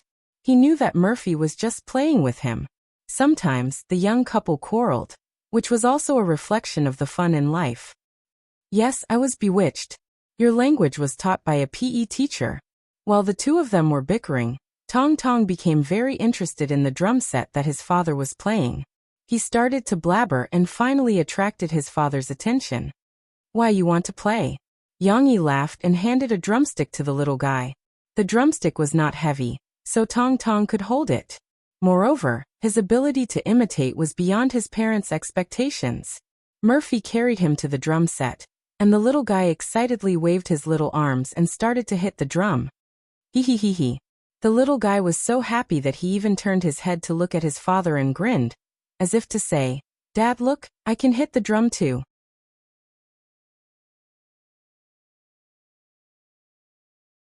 Chapter 854. When Shishi came back at night, she didn't talk to Lan Xian in the car like before. The little girl was in a very low mood. However, she didn't want to say it in front of Lan Xian. Yang-yi waited until she got home before asking. I was scolded by Teacher Lu. Shishi leaned in her mother's arms and finally opened her mouth. Yang-yi put Shishi's small bag on the table and asked puzzledly, "Why did Teacher Lu scold you? Is it because you didn't do well in the math exam?" "It's okay. If you didn't do well, we'll work harder next time. Don't take it to heart." Murphy touched her daughter's little head and comforted her with a smile. "It's just an exam. It doesn't mean anything." Shishi shook her head. Her little hand grabbed the buttons of her mother's clothes and played with them unconsciously. She pouted and said, "No, Teacher Lu scolded me because I did something wrong." "What did you do wrong? How did Teacher Lu scold you?" Yang-yi asked. He was actually quite sensitive to the word scolding his daughter had said. In his heart, he thought that this Mr. Lu had said something unpleasant to make Cece so upset. I don't even know. I said that Lily drank the most water and told little Fishy, so Teacher Lu scolded me." Shishi's memory was very good. Moreover, this incident left a deep impression on her, so she could repeat what Teacher Lu said. Teacher Lu said, "Yangshi, don't whisper to other students.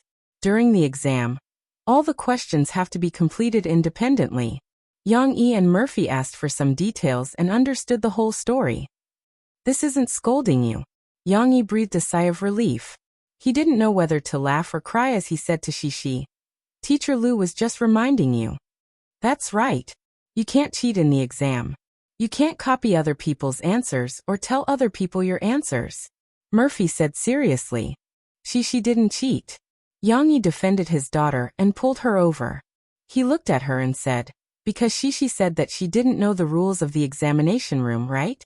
Shishi, if you knew that the teacher wouldn't allow this, you wouldn't have told little you, or the answer, right?" Shishi looked into her father's eyes and nodded vigorously. Shishi didn't like the word cheating that her mother mentioned. She pouted and tried her best to explain to her father, "I didn't tell them after I found out that Chen Yuxuan was peeking at my test paper from behind. Then the teacher found out, so I hid the test paper and didn't want to show it to him." "That's great. You see, you're still a good kid. Admit your mistakes and correct them, right? Besides, your original intention wasn't to tell little you your answers. You just didn't know the rules of the examination room. So the teacher was just reminding you, not scolding you," Yang-yi said gently. Shishi leaned into her father's arms and grabbed his fingers. "Did Teacher Lu say anything to you after the exam?" Yang-yi asked. "Also, did the homeroom teacher, Teacher Li, talk to you?" Shishi looked at her father in confusion. She thought for a moment, and then shook her head. "That's right. Look, the teacher didn't even take it to heart. Why did you think about it the whole day?" Yang-yi smiled and used his other hand to ruffle Shishi's cute bangs. "Anyway, you know your mistakes and corrected them. Everything is fine now, right? You don't have to be sad, right?" Shishi's hair was messed up, and it rippled gently in front of her bright eyes. The little girl finally smiled at her father's teasing. Seeing that Shishi was unhappy when she came back today, Yang-yi and Murphy didn't dare to ask her how she did on the unit tests. Of course, they were still very concerned. It wasn't until nighttime that Yang Yi coaxed Shishi to bed that he pretended not to care and asked, "How many subjects did you take today?" "I took the mathematics, Chinese, and English exams." Shishi counted with her fingers. The little girl's skin was as white as milk, and her little fingers were as delicate and white as scallions. She was extremely cute. "So you took all 3 of the unit tests, right? You don't have to take any exams tomorrow, right?" Yang Yi said with a smile. The teacher said that she would tell us the results tomorrow." Shishi raised her little head and giggled. "How do you think you did today? Were the questions difficult?" Yang Yi asked. Little Fishy said that she thought English was super difficult. Xian Air said that she didn't know how to do math. "But I think it was okay," Shishi said with some confusion. "It's okay. If you do well, we'll work harder. You can't be proud. If you don't do well, then we'll work harder next time." Yang Yi actually still believed in Shishi's ability. However, he was a little worried that the little girl would be depressed after being scolded by the teacher for her first exam. Therefore, he comforted her. "Papa, I'll tell you." The little girl pulled her father's big hand over and let him hold her. She whispered, "Little Fishy is especially afraid of exams." "Why?" Yang Yi asked. It was normal for children to be afraid of exams. Even adults were afraid of exams. However, wasn't Yang Yi just supporting her? He didn't ask why, but Shishi didn't feel comfortable talking. Because if she doesn't do well, her papa will scold her and not let her watch TV. Shishi said as she looked at her father's face. The little girl's eyes seemed to say, "Papa, you won't let me watch TV, right?" Yang Yi smiled and patted her little head gently. He said, "Little Fishy's papa is a little too strict. Look, Papa is very tolerant of you, right? Let me tell you, don't be discouraged if you don't do well. We'll work harder next time." Hee. Shishi held her father's hand with satisfaction. She twisted her body and smiled. After Shishi fell asleep, Yang Yi returned to the second bedroom. Tong Tong was also asleep. Murphy laid out a yoga mat on the floor and jumped rope. "Why are you exercising in the middle of the night? You'll sweat later and have to take a shower," Yang Yi asked with a smile. Moreover, little Gua doesn't run at night anymore. She runs in the morning.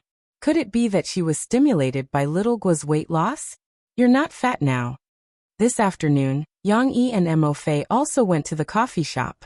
It had to be said that under Ding Xiang's treatment, Guazi had indeed lost a lot of weight. Although he still looked fat, his belly had been cut down, and his whole person had become much more flexible. "You're the one who's losing weight," Murphy panted and said angrily.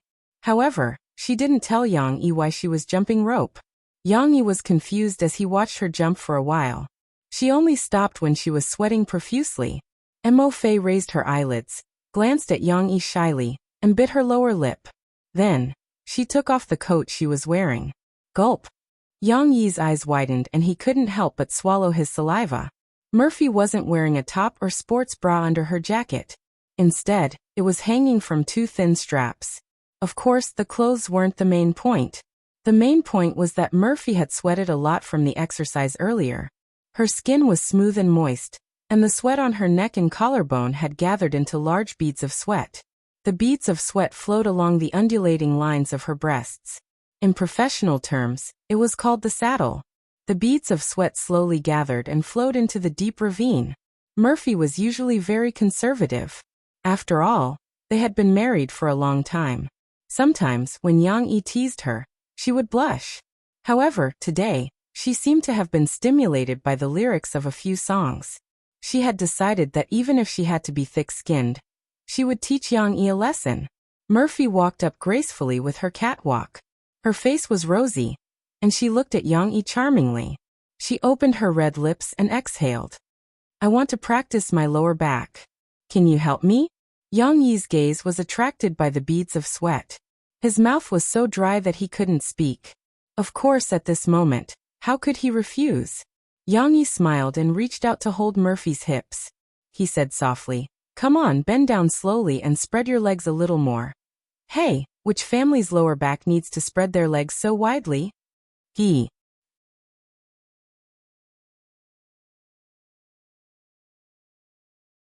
Chapter 855.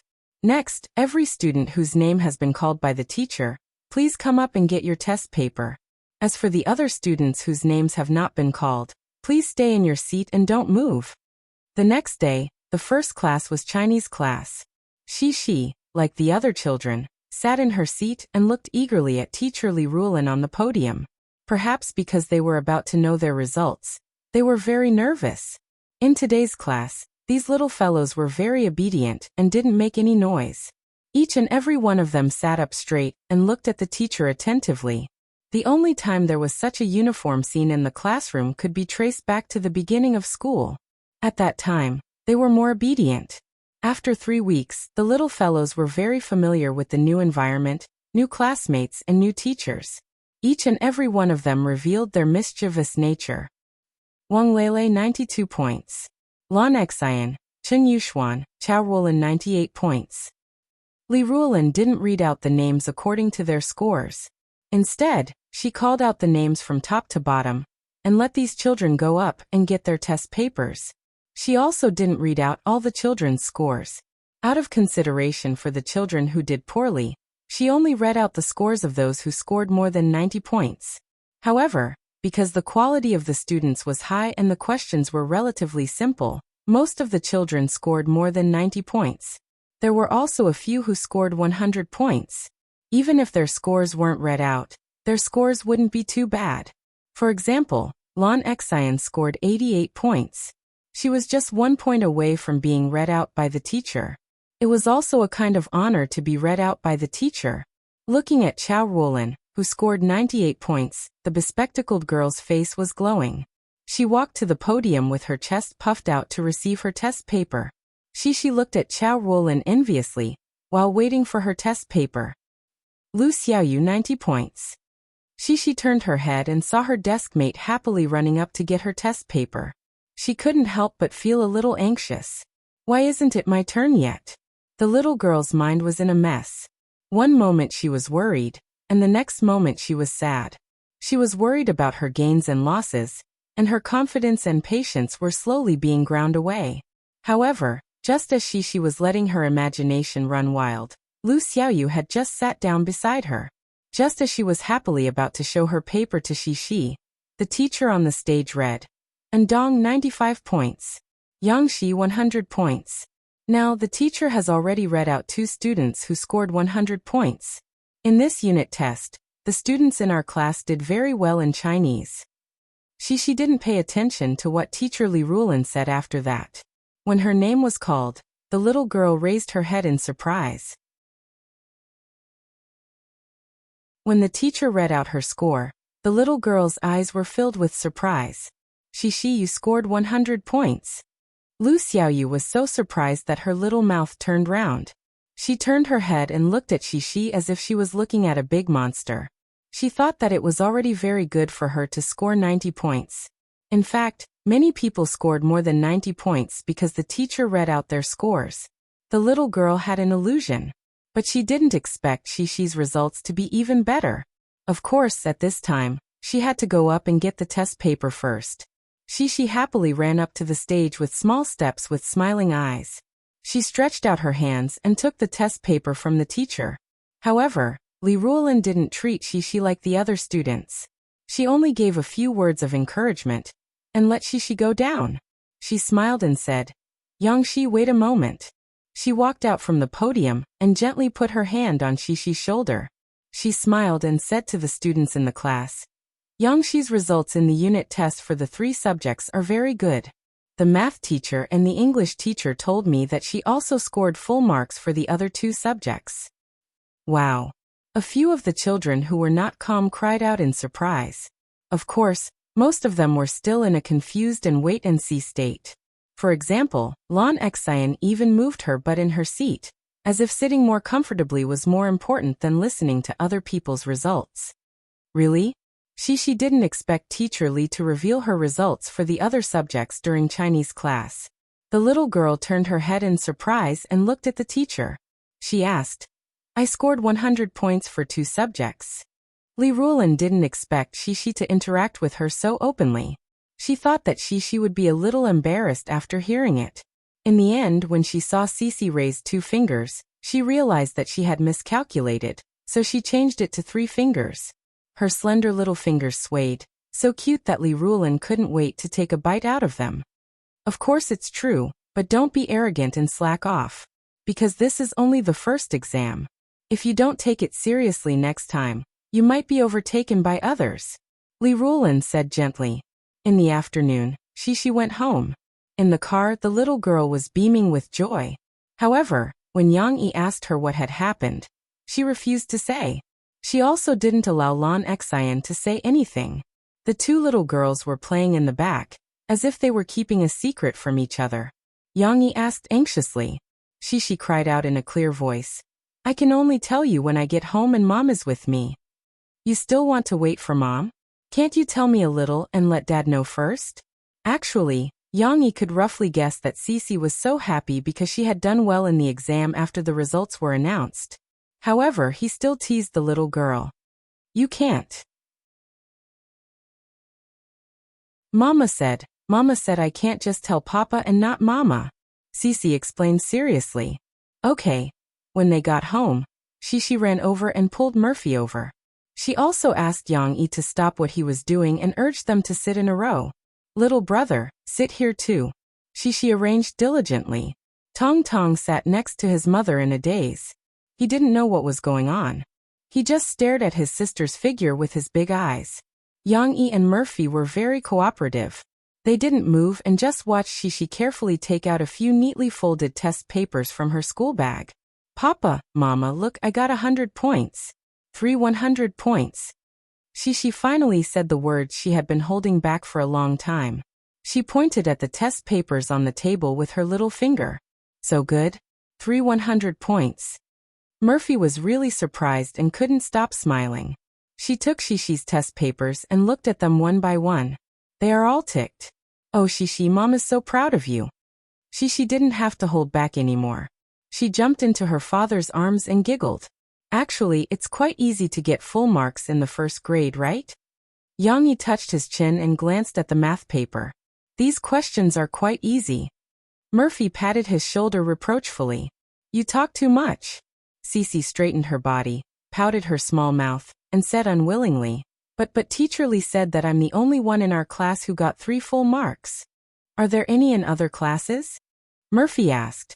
There are in other classes. Chi-Chi also got 3 100 points, and then Zhao Yu also got 2 100 points. Xian Air also got 100 points in English. Shishi said. But I'm the only one in our class. You can't underestimate these 3 100 points. Shishi, you are very good. Murphy gave her a thumbs up.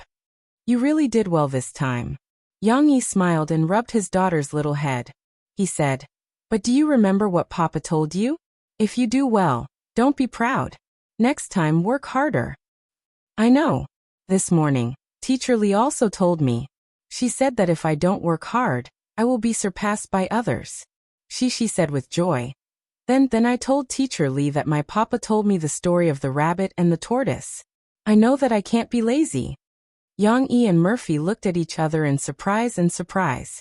Although they didn't know how Li Rulin would react to Shishi's story of the rabbit and the tortoise, Shishi's performance was really beyond their imagination.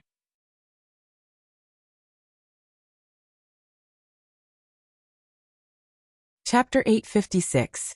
Sister Ding Xiang, are you free this afternoon? The next day, Yang Huan saw Ding Xiang, who had just finished her work at the coffee shop, and asked her with a smile. I'm going to the department to submit my thesis proposal to my tutor. What? Ding Xiang answered curiously. My brother said he'll treat us to dinner tonight. He's really happy that Shishi got full marks in her unit test. Yang Huan said excitedly. He asked me to inform you guys that we haven't gotten together for a while. If it wasn't because they went overseas, it would be because Xiao Guo and you weren't in Jiangqing when they came back. This time we can all have dinner together. Shishi's results were among the best. Although Yang Yi and Murphy did not show it in front of Shishi, they were actually very happy. They decided to invite their friends and family to a restaurant to celebrate. The timing was good. It was Friday, and Guozi and Yang Huan did not have classes that night. I'm fine with it. I'll help you inform them that Lu Xiaoshu and Miao Chuan went to Beijing to participate in the coaching training of China's top voice, so it should be just the few of us. I'm not sure if there's anyone else other than Sister Xiaowan. Did Brother Yang ask me to book a table for him? Ding Xiang was already used to her identity as a manager or assistant. She even took out a notebook from her pocket to make notes. He didn't ask. Sigh, Sister Ding Xiang, you don't have to worry about this. My brother has his assistant too. We don't have to trouble ourselves with booking a hotel, Yang Huan said with a smile. I'll inform Feng Tang and the rest. Aren't you going to school this afternoon? You can inform Xiao Guo as well. The relationship between Ding Xiang and Guozi was very mysterious. According to Yang Huan's observation, the two of them had feelings for each other.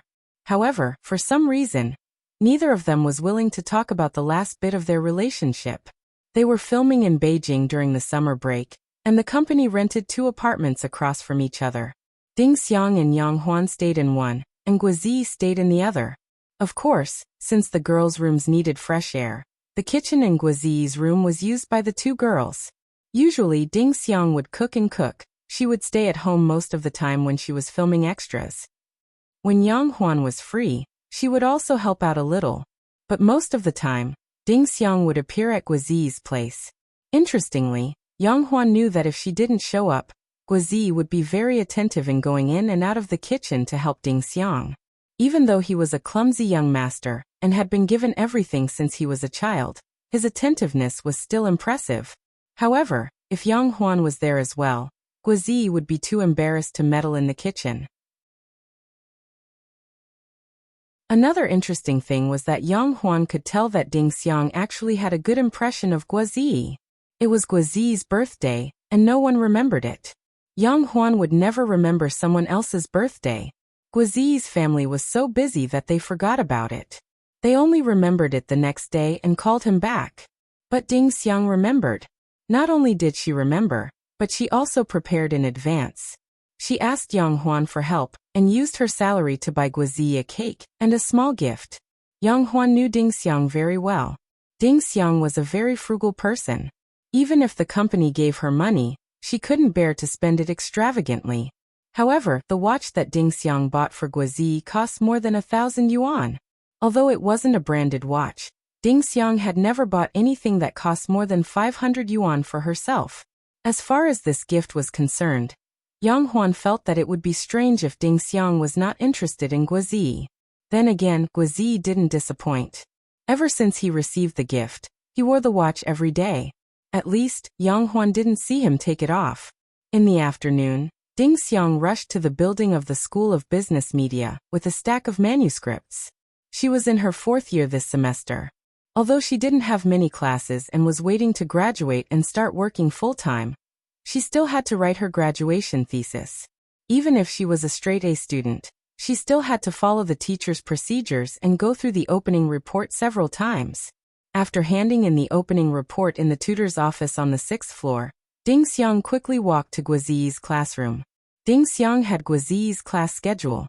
Before she came, she had checked Guozi's class on the 4th floor.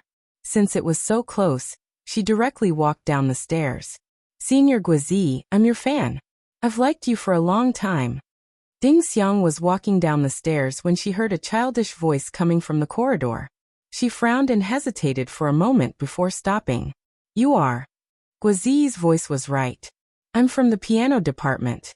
My name is Xue Baolin. You can also call me Bao.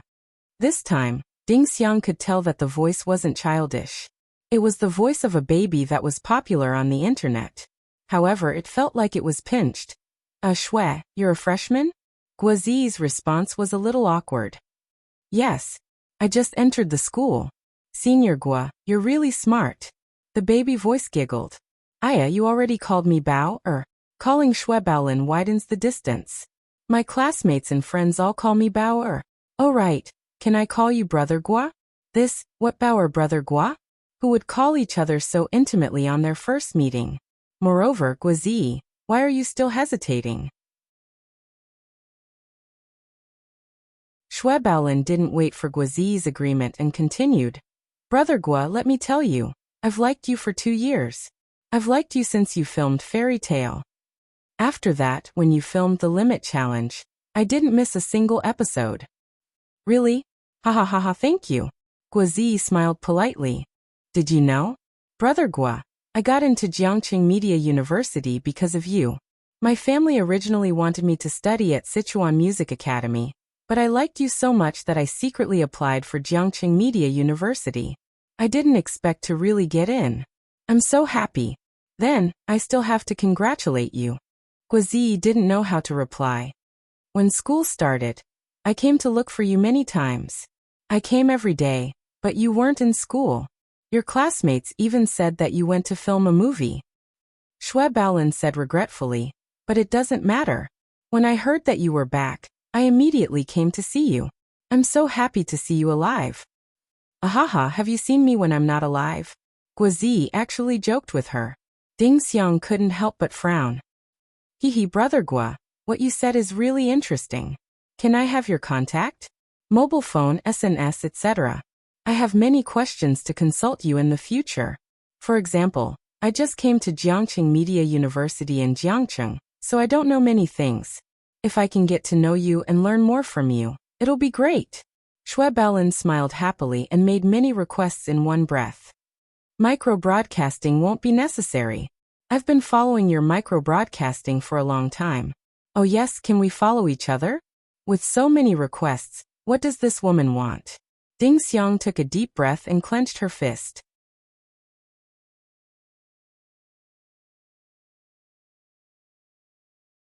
Chapter 857. Should he give her the phone or not? Guazi was a little conflicted. It was not that Xue Baolin was not pretty. This girl was from the 2D world. She was wearing a princess dress, white stockings, and cute cat ears. She was obviously a cosplay enthusiast. Furthermore, her figure was tall and fair. It was unknown if she wore any padding, but the lace front of her princess dress concealed her two towering peaks.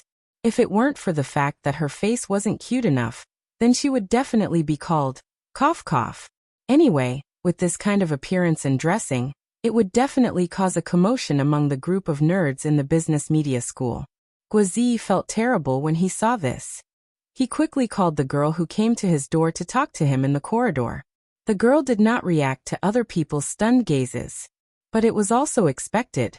Wearing 2D clothes everywhere, she should have long been used to other people's gazes. Guazi did not deny that when he saw her, he was indeed stunned. And to be honest, with such a beautiful girl from the 2D world coming to his door, and being called senior and brother, it was inevitable that he would feel a little smug in his heart. But Guazi felt that this girl's childish voice was very strange. It sounded as if there was a clamp on her throat. Was she speaking while pinching her throat? It did not feel real. Guazi hesitated for a while. He felt that if he did not give her the phone, it would be a little too disrespectful to the girl. Moreover, he was a fatty. What right did he have to act cold to other girls? But if he gave her the phone, Guazi felt that something was not right. He faintly resisted it in his heart. Could it be that I don't like her voice? But it's also true. Hearing it now gives me goosebumps. If I hear it often, I will not be able to stand it. Sister Ding Xiang's voice is still nice. It's gentle and sincere. But this Xue Baolin is not insincere. It's just that. Sigh, I don't know how to describe it. Guazi muttered to himself. That's right. Sister Ding Xiang. Guazi's mind flashed back to the first time Sister Ding Xiang came out in the coffee shop's uniform. That shy look immediately swept away the image of this Xue Baolin in front of him. This student Xue. Didn't we agree that you can call me Bauer? That Xue Baolin acted coquettishly again. Ahem, I'll just call you student Xue. I want to apologize to you first. I'm sorry, but I can't give you my number because... Guazi was still thinking of an excuse. For example, if he spent most of his time filming and his phone was in the hands of his manager? Why? Do you hate me? Xue Baolin asked. Guazi denied the reason he had just thought of. He had a headache because this woman was a little difficult to deal with. Luckily, he had been recording shows with Yuan Yan and Dan Hongkue for the past year, so his EQ had improved a lot. This is the case. I have a girlfriend. I like her very much, so I can't give her this cell phone number. Do you understand what I mean? Guozi thought about it and said, You already have a girlfriend. Shui Baolin's voice was filled with regret and sadness. Is it Yang Huan? Doesn't she often bully you on the show? It's not her. Guozi quickly denied. Then is it Senior Qin Wen who filmed Fairy Tale with you? Shui Baolin continued. It's not her either. Don't guess. You don't know her. Guozi finally felt that he had the confidence to talk to her. Your girlfriend cares that you gave your cell phone number to another girl? Isn't that a bit too much? Shui Baolin's eyes and words seemed to be saying, Take me as your girlfriend. I don't care too much. Ahem, it's not like that. I just think that since you have a girlfriend, you should take the initiative to keep a distance from other girls. This is what Brother Yang Yi taught me. He has a very good relationship with sister-in-law. Guozi scratched his head and said, Also, my girlfriend is very good to me. She cooks a lot for me. Although she is sometimes very strict, she always thinks about my health. Guozi thought of some of the past events in Shanghai and the capital, and the corner of his mouth couldn't help but reveal a sweet smile. Shui Baolin saw it and said with disappointment, I understand. I'm sorry, Brother Guo. I won't disturb you anymore. But I will always like you. I will always follow your works. You must work hard to film Extreme Challenge and sing. I really like your fairy tale. Shui Baolin took the elevator and left with regret. Guozi, on the other hand, was standing behind her. Looking at her leaving silhouette, he gently shook his head and thought to himself, She still claims to be my fan. She's only a true fan if she likes my movies after watching the Extreme Challenge. Guozi returned to the classroom. Not long after, his former roommate bumped his arm and said with envy, It's good to be a big star. Look, there's another beauty outside looking for you. Guozi raised his head and saw Ding Xiang outside. She was a little embarrassed to greet a familiar classmate. A trace of joy flashed across his face, and he happily went out to welcome her. Sister Ding Xiang, why are you here? Guozi scratched his head. After he went out, he was a little nervous. This group of bastards, could it be that they told Sister Ding Xiang that the two-dimensional girl came? Ding Xiang looked at Guozi with a complicated expression. It was so complicated that she couldn't explain it. She even didn't dare to look at Guozi. I have something to tell you. Ding Xiang called Guozi to the side. Guozi followed. They walked to the end of the corridor where there was no one. However, Ding Xiang was unexpectedly silent. The atmosphere became a little ambiguous. Guozi was confused and scratched his head. After being silent for a while, Guozi felt uneasy. His heart was in a mess. Don't tell me she really knows? Fortunately, Ding Xiang still opened her mouth. It's like this. Tonight, Brother Yang wants to invite us to a restaurant for dinner. It's been a long time since we got together. Let's get together. She got full marks in 3 exams in school. This is something worth celebrating. Guozi secretly breathed a sigh of relief and smiled. Okay. I don't have any other plans tonight. I'll go with you guys. Guozi still didn't want Ding Xiang to know about Shui Baolin. He was a man. Although he didn't do it, he still felt guilty. By the way, although this dinner is mainly because of Shishi's good results, Brother Yang said that when we eat, we should try not to mention this. He doesn't want Shishi to be proud. Ding Xiang reminded Guozi as usual. This was indeed Yang Yi's request. He was afraid that if there were too many people praising Shishi, Shishi would be proud. Although he and Murphy were very happy and wanted to tell everyone the good news, it was normal for parents. This was just a small test. There was no need to make a big fuss. Okay, I'll remember. Guozi smiled and nodded. However, after Ding Xiang finished speaking, she looked at Guozi with a complicated expression. She hesitated for a while and asked, Is there anything else you want to say to me? Guozi looked at Ding Xiang in confusion. No, I've said everything I want to say. What is there to say now? What do you mean? Ding Xiang smiled and said, No, I was wrong. Let's meet tonight.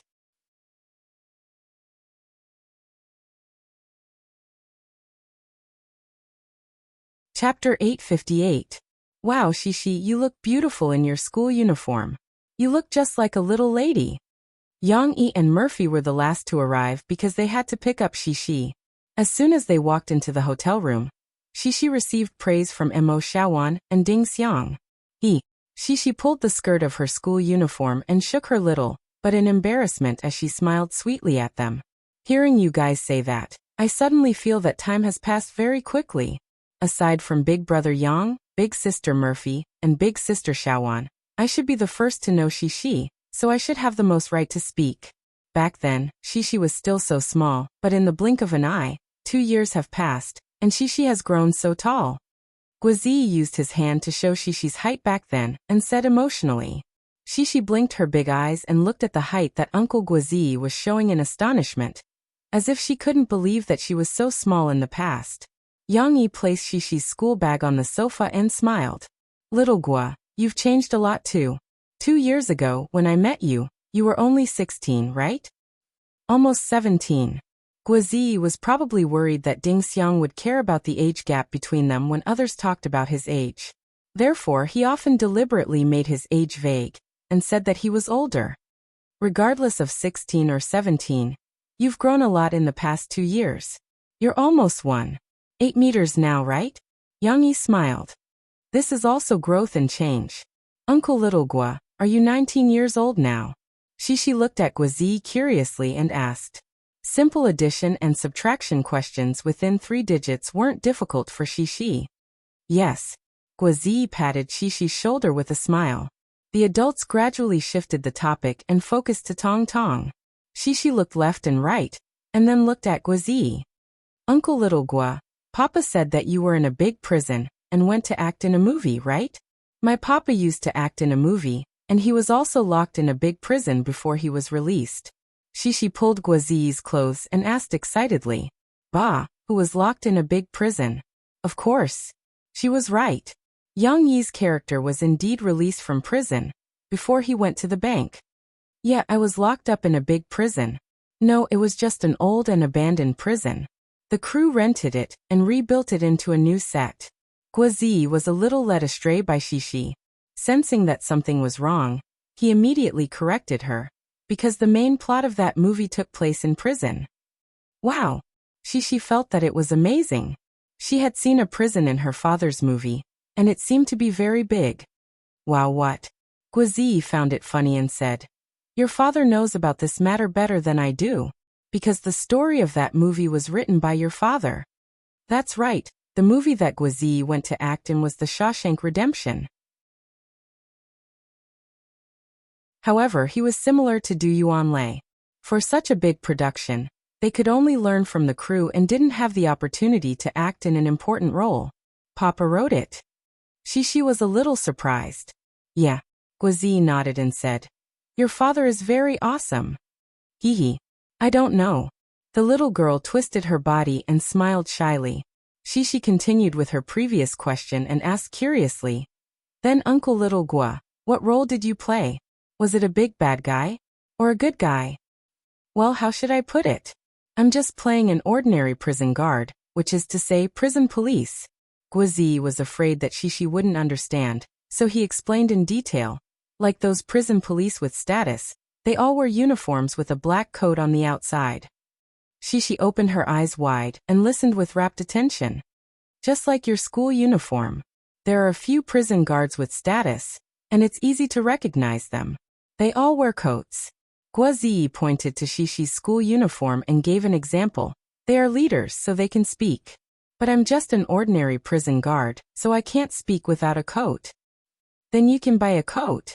Mine is too small, so I can't let you wear it. You can ask my papa to buy it for you. Shishi said naively. Haha. Thank you for your concern, but you can't just wear a coat. This is the role arranged by the director, just like how you can play Wang Mai and not Wang Li. Guizi laughed happily. Okay then. Shishi spread her hands like a little adult and said, Then I can't help it. However, the little girl was still very interested in filming. She asked Guizi about the filming, and Guizi also told her some of the highlights of the filming. This gathering was a rare gathering in the past few months. At the dinner table, the topic of everyone's conversation was naturally not just the 2 little guys. They first talked about each other's development, some interesting and embarrassing things during this summer vacation, and then they talked about Emo Xiaojuan's relationship problems. Everyone present was more familiar with each other. Emo Xiaojuan often met Guizi and Ding Xiang. Because of Yang Yi, everyone cared about each other like relatives. Among the women here, Emo Xiaojuan, who was only a little younger than Murphy and was about to cross the threshold of 30 this year, naturally received the most attention. Murphy said seriously, "I'm not nagging you, but Xiaojuan, you really should hurry up. You're not an idol or a public figure who often needs to be exposed. You don't have to get married too late. If you keep delaying it, you'll delay your own life." Sister. Emo Xiaojuan was a little helpless. She rolled her eyes and said, "I'll keep what you said in mind. By the way, Guo, you've been working in director Wu Yan's crew for more than half a month, so you probably don't know that the most famous person at this table is neither your brother Yang nor your sister Murphy, right?" "Hey, Sister Xiaojuan, isn't it a little too awkward for you to change the topic?" Yang Huan shouted. The others also started to tease Emo Xiaojuan, and the atmosphere was very cheerful. "Huan, if you don't stand on my side, you'll be nagged in a few years," Emo Xiaojuan said grumpily. "Hee, Sister Xiaojuan, why would I be nagged? Maybe I'll be single in a few years. It's not like no one is chasing me now. Some people even send me flowers every day. They even came to the coffee shop," Yang Huan said with a grin. "What? Who's so shameless?" Yang Yi's face turned serious. "You're here? A brother? No. Some of my classmates who like me sent me flowers. Just ignore them." Yang Huan shrank back, not daring to be mischievous anymore. Hee. Emo Xiaojuan was very pleased that she had diverted the trouble. She even teased Yang Yi and Yang Huan. "Brother-in-law, let me tell you, don't be too strict with Huan now. If you scare those young people away from her, you'll be the one who'll be worried about why no one is chasing her in a few years." Yang Yi frowned. He just realized that Emo Xiaojuan seemed to have a point. Hearing their conversation, Guizi could not help but turn to Ding Xiang, who was sitting beside him, and ask, "Sister Ding Xiang, what did Sister Xiaojuan mean just now? In fact, the most famous person at our table is not elder brother Yang or elder sister Emo Fei. Who else is there?" Ding Xiang's mind wandered when she heard Yang Huan say that there were people chasing her. She was in a daze for a while before she came back to her senses. "Ah, what are you asking?"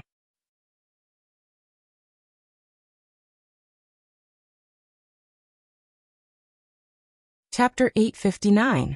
The title should be The Little Girl Who Likes to Be a Teacher. I missed the double quotation marks. Ding Xiang did not hear Guizi's question clearly, but Yang Huan, who was sitting next to Ding Xiang, heard it loud and clear. Earlier, she and Emo Xiaojuan were hurting each other, but now, she was eager to get away from this dangerous topic. Therefore she rushed to answer. "Of course. The most famous one is Shishi, right?" Shishi was already full. Since she did not understand what the adults were talking about, she was bored and sat on her chair. She looked at her parents and her little brother. Tong Tong was treated much better, as his mother took good care of him. Although Murphy was talking about Emo Xiaojuan, she still paid more attention to feeding Tong Tong. The food was carrot and yam porridge that she had brought from home. Other than mashed carrots and yams, there was also pork rib soup that had been skimmed off. The porridge was very tasty and nutritious. However, at this moment, when Cece heard her little aunt mention her name, she curiously turned her head and looked over. "Shishi is the most famous one?" Guizi was surprised. "Yes. Don't limit your view to this country. If you look at it from a global perspective, many foreigners might not know my brother and sister Murphy, but they definitely know Shishi," Yang Huan said with a smile. "Because Shishi performed a dance, it's popular all over the world now. Many of my classmates have formed a team to perform this dance, and they will upload videos of it. It will be very popular." When Yang Huan saw Shishi looking at her, she winked at her and said with a smile, "Is that so? Shishi, did you perform a dance when you were recording a show in America?" "Yes. It's a very fun dance." Cece, who was bored, became interested and asked happily, "Do you want to learn it? I can teach you. Let Uncle Guo learn from you." He exercises every day, and he has lost half of his weight. He is as light as a swallow, and he will definitely dance well. Yang Huan said with a smile. Ah, I don't know how to dance, so you should do it. Guazi waved his hand in a panic. Shishi, teach your aunt how to dance. She knows martial arts and has a strong body. She's good at dancing. Mo Xiaowan was watching from the side. Suddenly, her eyes lit up. She smiled and said, I got it. How about this? Shishi, teach them how to dance seve at the same time. Record it and let others judge who dances better. Yang Huan and Guazi were dumbfounded. Shishi, on the other hand, shouted enthusiastically, Okay, okay. Beside her, Yang Yi laughed. Xiaowan, you're really ruthless. You caught them all in one fell swoop. This is a good thing. Mo Xiaowan explained. Right now they don't have any works. Recording a short video like this and uploading it to micro-broadcasting can maintain their popularity. Moreover, this dance is not popular in China yet. Under Shishi's guidance, they will dance first. During the recording, they will edit Shishi's tutorial into the video. When this dance becomes popular, people will not forget about them. Maybe this dance will become popular because of them. We just need to trouble Shishi a little. Mo Xiaojuan's train of thought was getting clearer and clearer. By the way, micro-broadcasting can also invite the other 4 contestants of the Extreme Challenge to participate in the dance challenge. It will be a warm-up for next year's Extreme Challenge. Yang Yi, on the other hand, didn't think so much. He muttered to himself for a while, and then saw Cece's excited and eager look to teach others. He then nodded and said, We just had a meal today, so I'll teach you tomorrow. Let's go to the coffee shop tomorrow. However, when you get someone to edit the video, please remind them to give Shishi as little screen time as possible. Shishi was very happy to teach others the dance that she had spent so much effort to learn. During the teaching process, it might be a good opportunity to show off her skills. The next day, in the small building above the coffee shop, the original studio had been vacated. Everyone had prepared early, including the loose clothes and indoor shoes for dancing. Everything was prepared. When Shishi arrived, everyone went straight to the point. For Shishi, it was not her first time being a dance teacher. She had taught Ms. Prada before. This time, she was teaching someone she was familiar with, so the little girl was not nervous at all. Standing in the middle of the empty studio, under everyone's gaze, she tilted her head and thought for a while.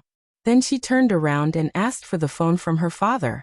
While skillfully pressing the password to unlock the phone, she pouted and said, Let me play some music for you first. It's super nice. Shishi quickly opened the music app and found the song by Seve with ease. Yang Huan did not have many musical talent, so her ability to appreciate songs was limited. After listening for a while, she began to daydream. She smiled and said to Guazi, Xiaogua, today is the day to test the results of your hard work under Sister Ding Xiang's supervision.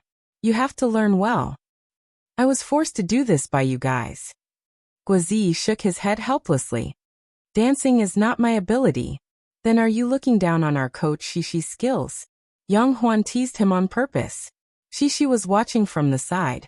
Hearing the teasing, she could not help but giggle. Yang Yi was helping to take pictures with a small camera, but he did not say anything. Murphy smiled and stood up for Yang Huan. Huan, don't always bully Xiaogua. It's not easy for Xiaogua. It's his first time learning to dance. You guys should say more encouraging words. That's right. Guazi nodded quickly. Encouraging words? Let Sister Ding Xiang do it. She's the most effective. Yang Huan bumped Ding Xiang's shoulder and said meaningfully. Ah. Ding Xiang said helplessly. She had been keeping a low profile, afraid that they would ask her to dance with them. She did not expect Yang Huan to drag her into this. Murphy had heard some gossip from Yang Yi. At this moment she said with interest, Ding Xiang, don't let Huan break Xiaogua's spirit. Sometimes, a word of encouragement from you is more effective than all of our words. The meaning of Mo Fei's words was very obvious. As soon as she finished speaking, Ding Xiang, who was shy, blushed. That's not true. How could my spirit be broken by Master Huan? Guozi was afraid that Ding Xiang would feel awkward, so he took the initiative to help her. In fact, both Yang Huan and Mo Fei had the intention to matchmake the two of them.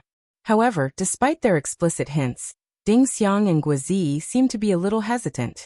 Instead, they were covering for each other. Of course, Murphy did not dare to make it too clear. If Guozi and Ding Xiang didn't get together, and instead, because they were too anxious, they didn't get along well, wouldn't it be a bad thing if the two of them drifted apart? Of course, the most important thing now was to learn how to dance from Shishi. When Shishi was listening to the music, although she had not learned how to dance, she had already begun to twist and turn gently, as if she was immersed in the melody. Let's start now. When the music ended, the little girl said eagerly.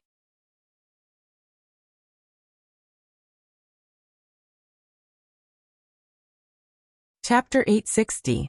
At night, after Yang E. Murphy and Shishi returned home, the house became quiet again. After taking a shower, Yang Huan ran to Ding Xiang's room and called out to Ding Xiang, who was still in the living room. Sister Ding Xiang, can I borrow your computer to edit a video? Ding Xiang majored in electronic media. Because of her job as a manager, her computer was of high quality. It was much better than Yang Huan's computer, which she used to watch movies and TV shows. Yang Huan's computer was a portable laptop. Editing videos required high memory, better cooling, and an independent graphics card. Of course, Ding Xiang's computer was more convenient. Moreover, Ding Xiang's computer had editing software. Go ahead. I'm going to take a shower. Ding Xiang didn't mind. Yang Huan dragged the videos to the editing software. She cut, put together, added special effects, and added background music. She had learned all these from Ding Xiang. Yang Huan only wanted to edit some of today's behind-the-scenes scenes for micro-broadcasting.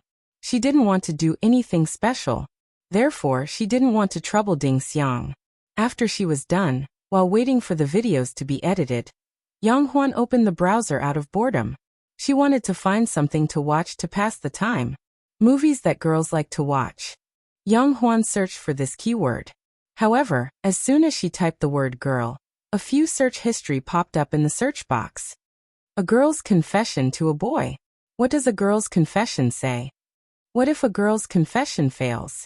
Girls were very sensitive to certain words. Yang Huan was stunned when she caught a glimpse of it from the corner of her eye. What was going on? What the hell were these search history? Of course, Yang Huan wasn't stupid. She knew that there was a clock in front of the search history. It meant that someone had searched for the information on this computer. And these search history should have been left behind in the past few days. Why was Yang Huan so sure? Before the holidays last semester, Ding Xiang's computer had been poisoned. She had asked Guozi to help her reinstall the system. After that, they had gone to Beijing. During the entire summer vacation, this desktop computer had been sitting quietly in Ding Xiang's room. No one had touched it. Yang Huan didn't use the computer after she came back. Of course, she knew that she didn't and couldn't search for these keywords. As for Ding Xiang and Guozi, they had only returned a few days ago. Familiar background music. Therefore, there was only one truth. There was only one possibility, and that was the records of Ding Xiang's searches over the past few days. In front of gossip, Yang Huan had become the famous Sherlock Holmes detective Ku Huan. Her eyes lit up. She opened the browser history and looked at the web pages that Ding Xiang had browsed in the past few days. I was worried about Sister Ding Xiang, so I invaded her privacy. I just wanted to help her. Yang Huan knew it was wrong to do that, so she kept defending herself. Of course, Yang Huan was not trying to find an excuse. She really wanted to help Ding Xiang. If it were something else, Yang Huan wouldn't have gone through someone else's history to do something so immoral. According to the Yang family's education, if Yang Chongwei found out about this kind of petty theft, he would break her legs. From the history, it could be seen that Ding Xiang had browsed a lot of web pages over the past few days.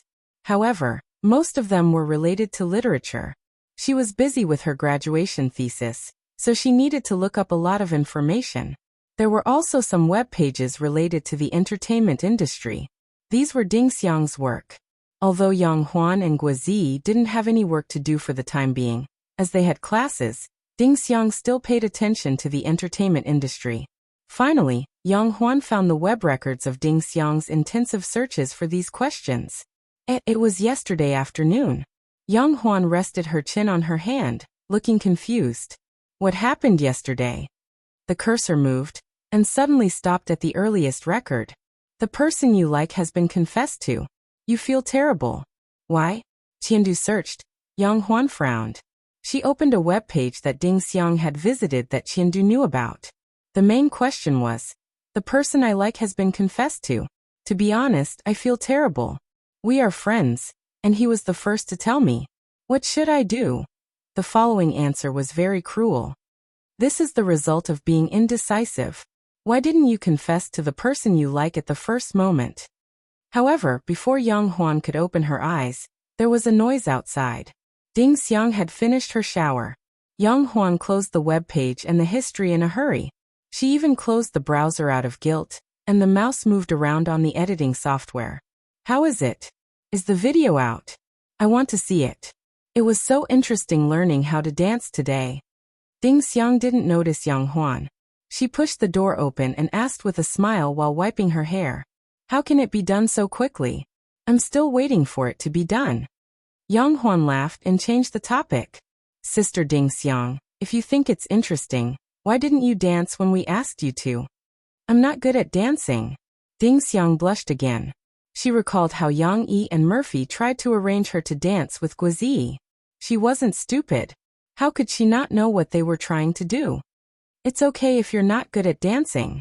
Xiaogua isn't good at dancing either, right? The two of you are perfect for each other. Yang Huan said with a smile. Yang Huan enunciated the last word very clearly. Furthermore, she was also staring at Ding Xiang's expression as though she was trying to find some clues from it. I'm not a celebrity. It's not good for me to appear in your video, Ding Xiang explained with a red face. Yang Huan sighed in relief. He didn't say no. That means it's still him, not another guy. When is the Limit Challenge coming back? I think such a popular show should be filmed once a week. It can go on forever. Late at night, Jiang Yuje's wailing could be heard in a university dormitory. Jiang Yuje was the variety show fan who was charmed by Strive to Win. Because of this song, he had become Yang Yi's loyal fan. However, during this period of time he was a little bored. This was because the first season of the Limit Challenge had already ended. As for Yang Yi's other program, China's Voice, which aired once a week, he had already watched it when it first aired on television. You're thinking too much, aren't you? His roommate laughed. The members of the Limit Challenge aren't professional variety show hosts. Big shots like Jie Yuchen and Dan Hongkue need to film too. They can't possibly record shows for you all year long, right? I'm just saying. I know their difficulties. It's good enough that they have time to record shows. It's just a reality show. The other shows aren't good, especially that travel challenge. It's like sh*t. Jiang Yuje looked at the fake smiles of the handsome guys and pretty girls on the computer screen, and closed the web page in disgust. That's right. I think it's a problem with the selection of guests. What kind of guests did the travel challenge invite? What kind of people did the Limit Challenge invite? I think there's an episode where teacher Yuan Yen said it very well. Good looks are all the same, but interesting souls are 1 in a million, his roommate said. Jiang Yuje reacted quickly and said, in the episode on June 20th, they went to Kaiyun province to play. Jie Yuchen was there showing off. Yuan Yen and Guizi teased him.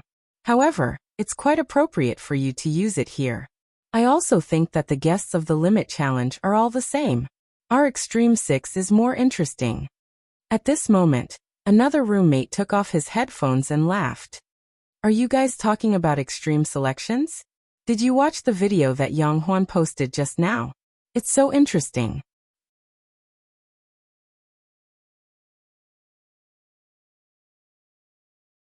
Chapter 861.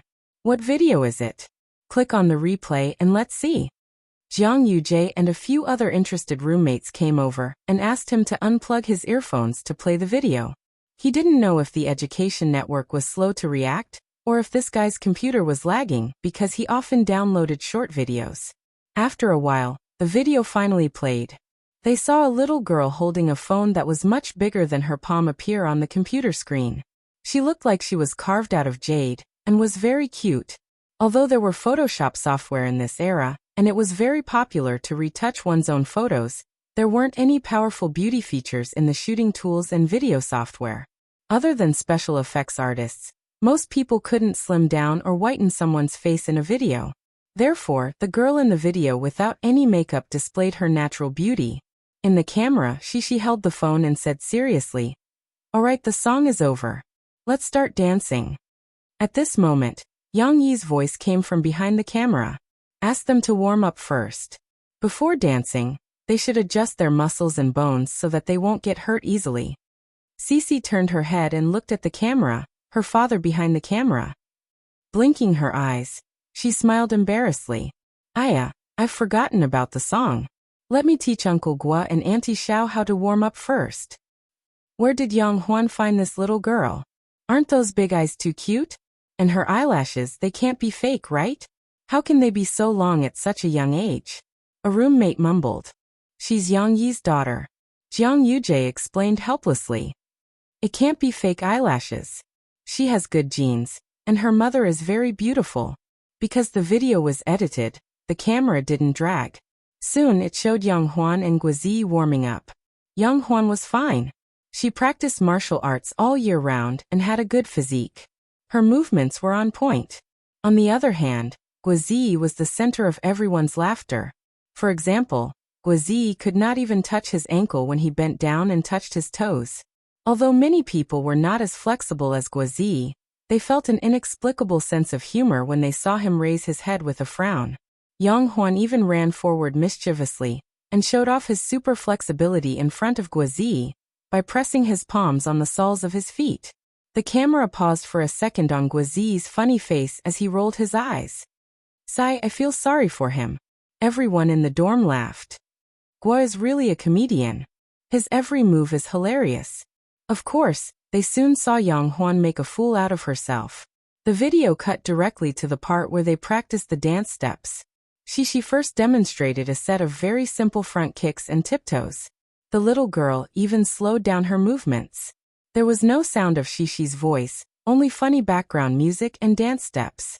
Then Yang Huan appeared on camera.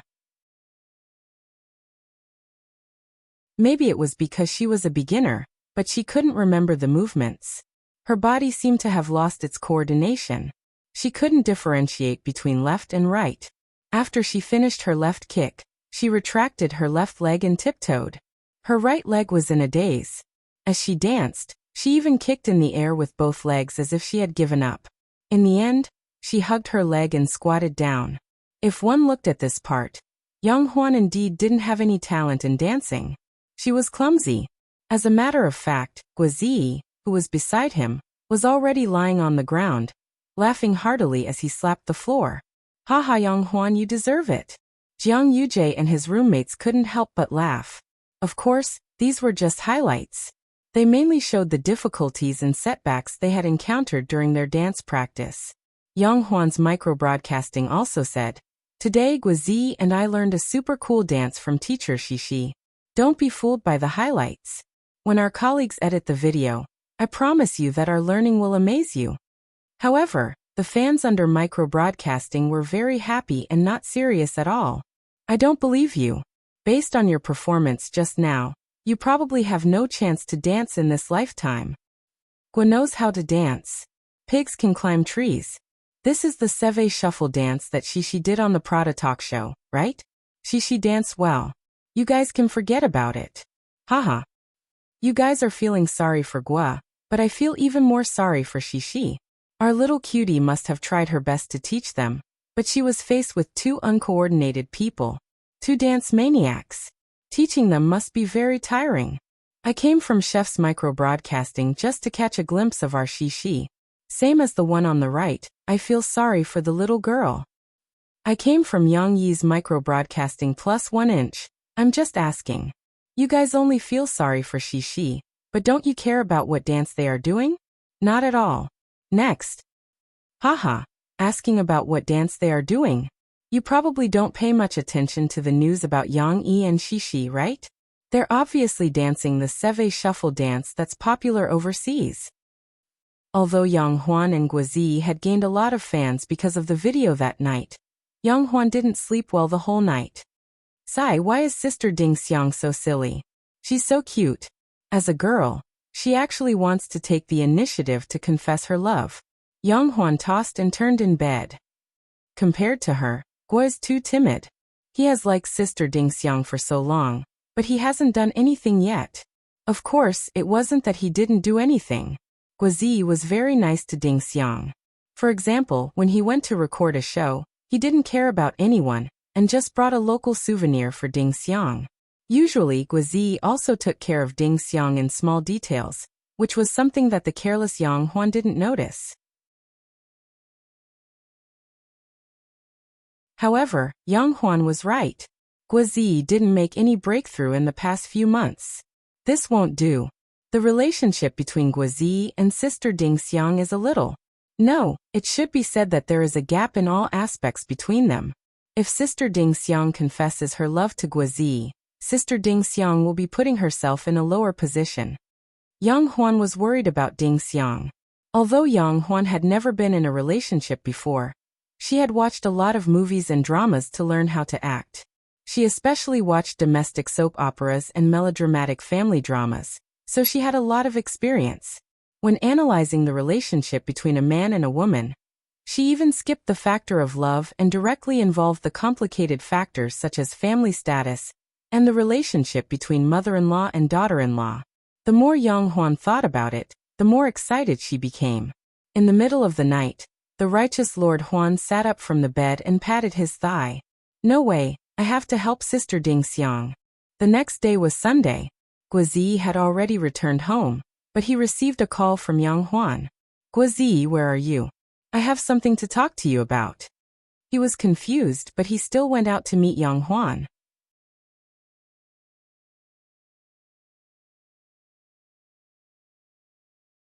Chapter 862. Yang Huan didn't know that her half-baked detective, Ku Huan, was indeed a half-baked detective. She had only guessed half of Ding Xiang's thoughts. Of course, to clarify all of this, one had to rewind time to the afternoon 2 days ago. Ding Xiang stood in the stairwell, not knowing whether to move forward or backward. She clenched her fists and listened to Xue Baolin's confession to Guozi.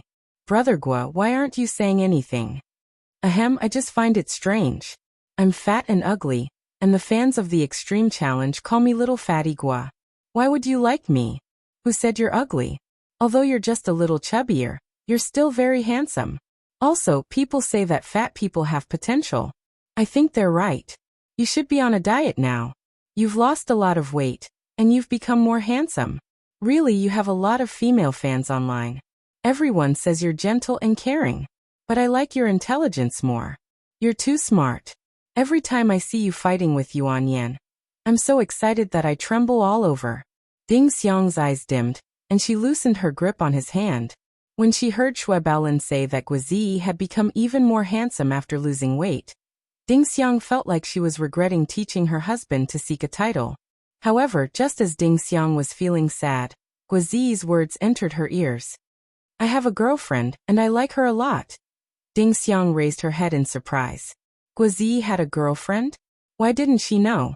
Then she heard Guozi say, my girlfriend is quite nice to me. She cooks a lot for me. Although she's strict sometimes, she's always thinking about my health. Ding Xiang was stunned.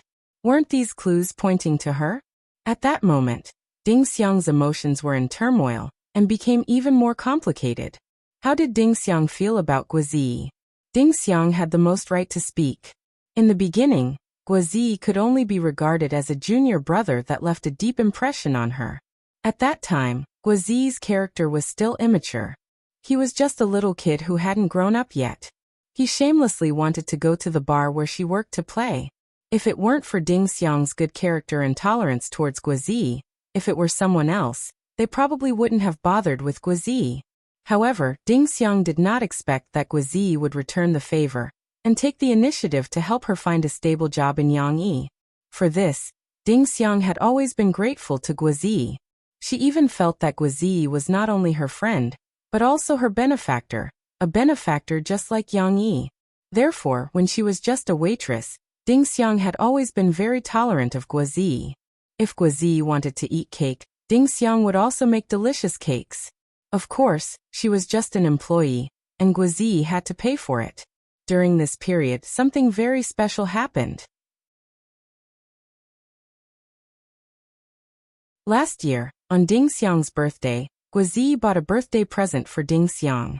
It was the crystal hair clip that Ding Xiang had taken a fancy to when Guizi accompanied her to buy a present for Murphy.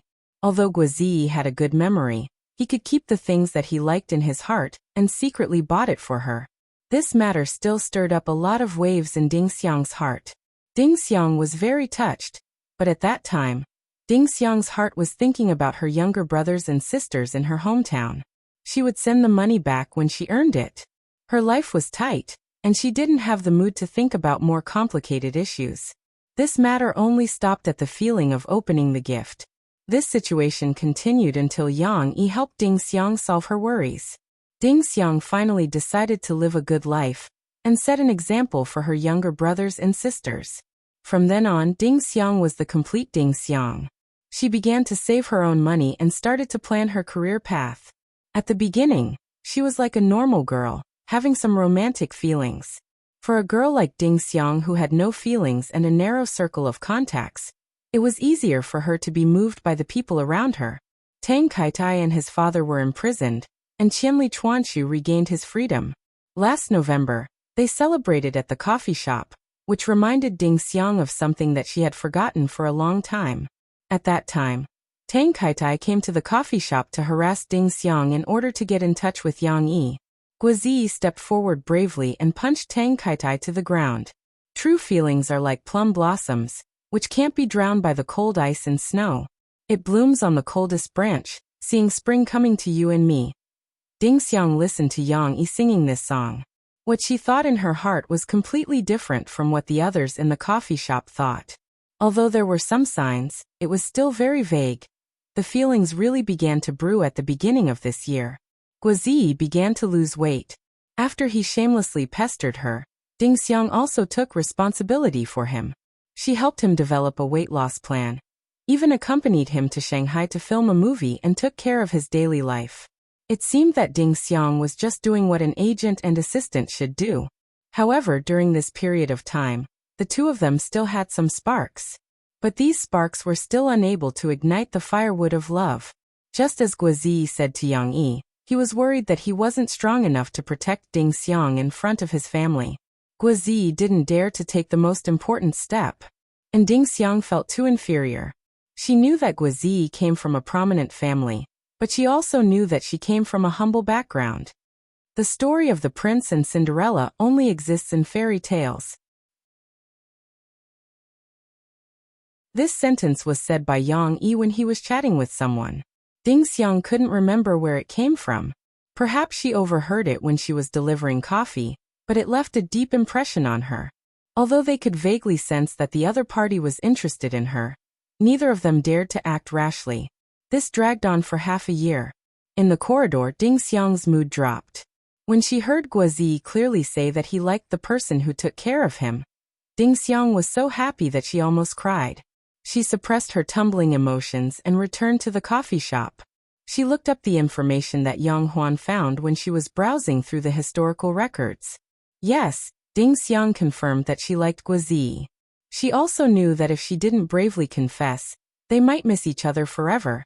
Ding Xiang even looked up whether a girl's confession would be successful, and how a girl would confess, etc. However, Yang Huan didn't know that after looking up the information, Ding Xiang sat in front of the computer in a daze for a long time. In the end, she dragged a notebook into the computer's trash can. It was a list of her confessions, experiences, and common phrases she used to confess. For half a year, she didn't have the courage to face this. Did Ding Xiang have the courage to face it now? There was a difference between Ding Xiang and Yang Huan. Yang Huan was emotional and straightforward, but Ding Xiang was rational. After she calmed down, she started to worry that her impulsiveness would bring trouble to Guizi. Even though she knew that Guizi liked her, Even though Guazi's words when he rejected Xue Baolin made Ding Xiang believe that Guazi was the one she loved. However, she also knew that there was a fatal gap between them that couldn't be crossed. Otherwise, why didn't Guazi confess to her? Liking someone was presumptuous, but love was restraint. For his sake, she also needed to restrain herself. After Ding Xiang thought it through, she felt a strong sense of powerlessness in her heart. The courage that she had accumulated was also destroyed by her rationality. In the past 2 days, no one could tell that Ding Xiang was hiding her sadness amidst everyone's laughter. However, after being sad, she still had to continue living, right?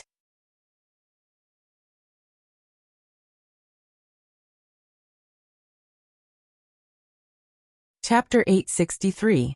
Lights and shadows intertwined, and the clock returned to normal.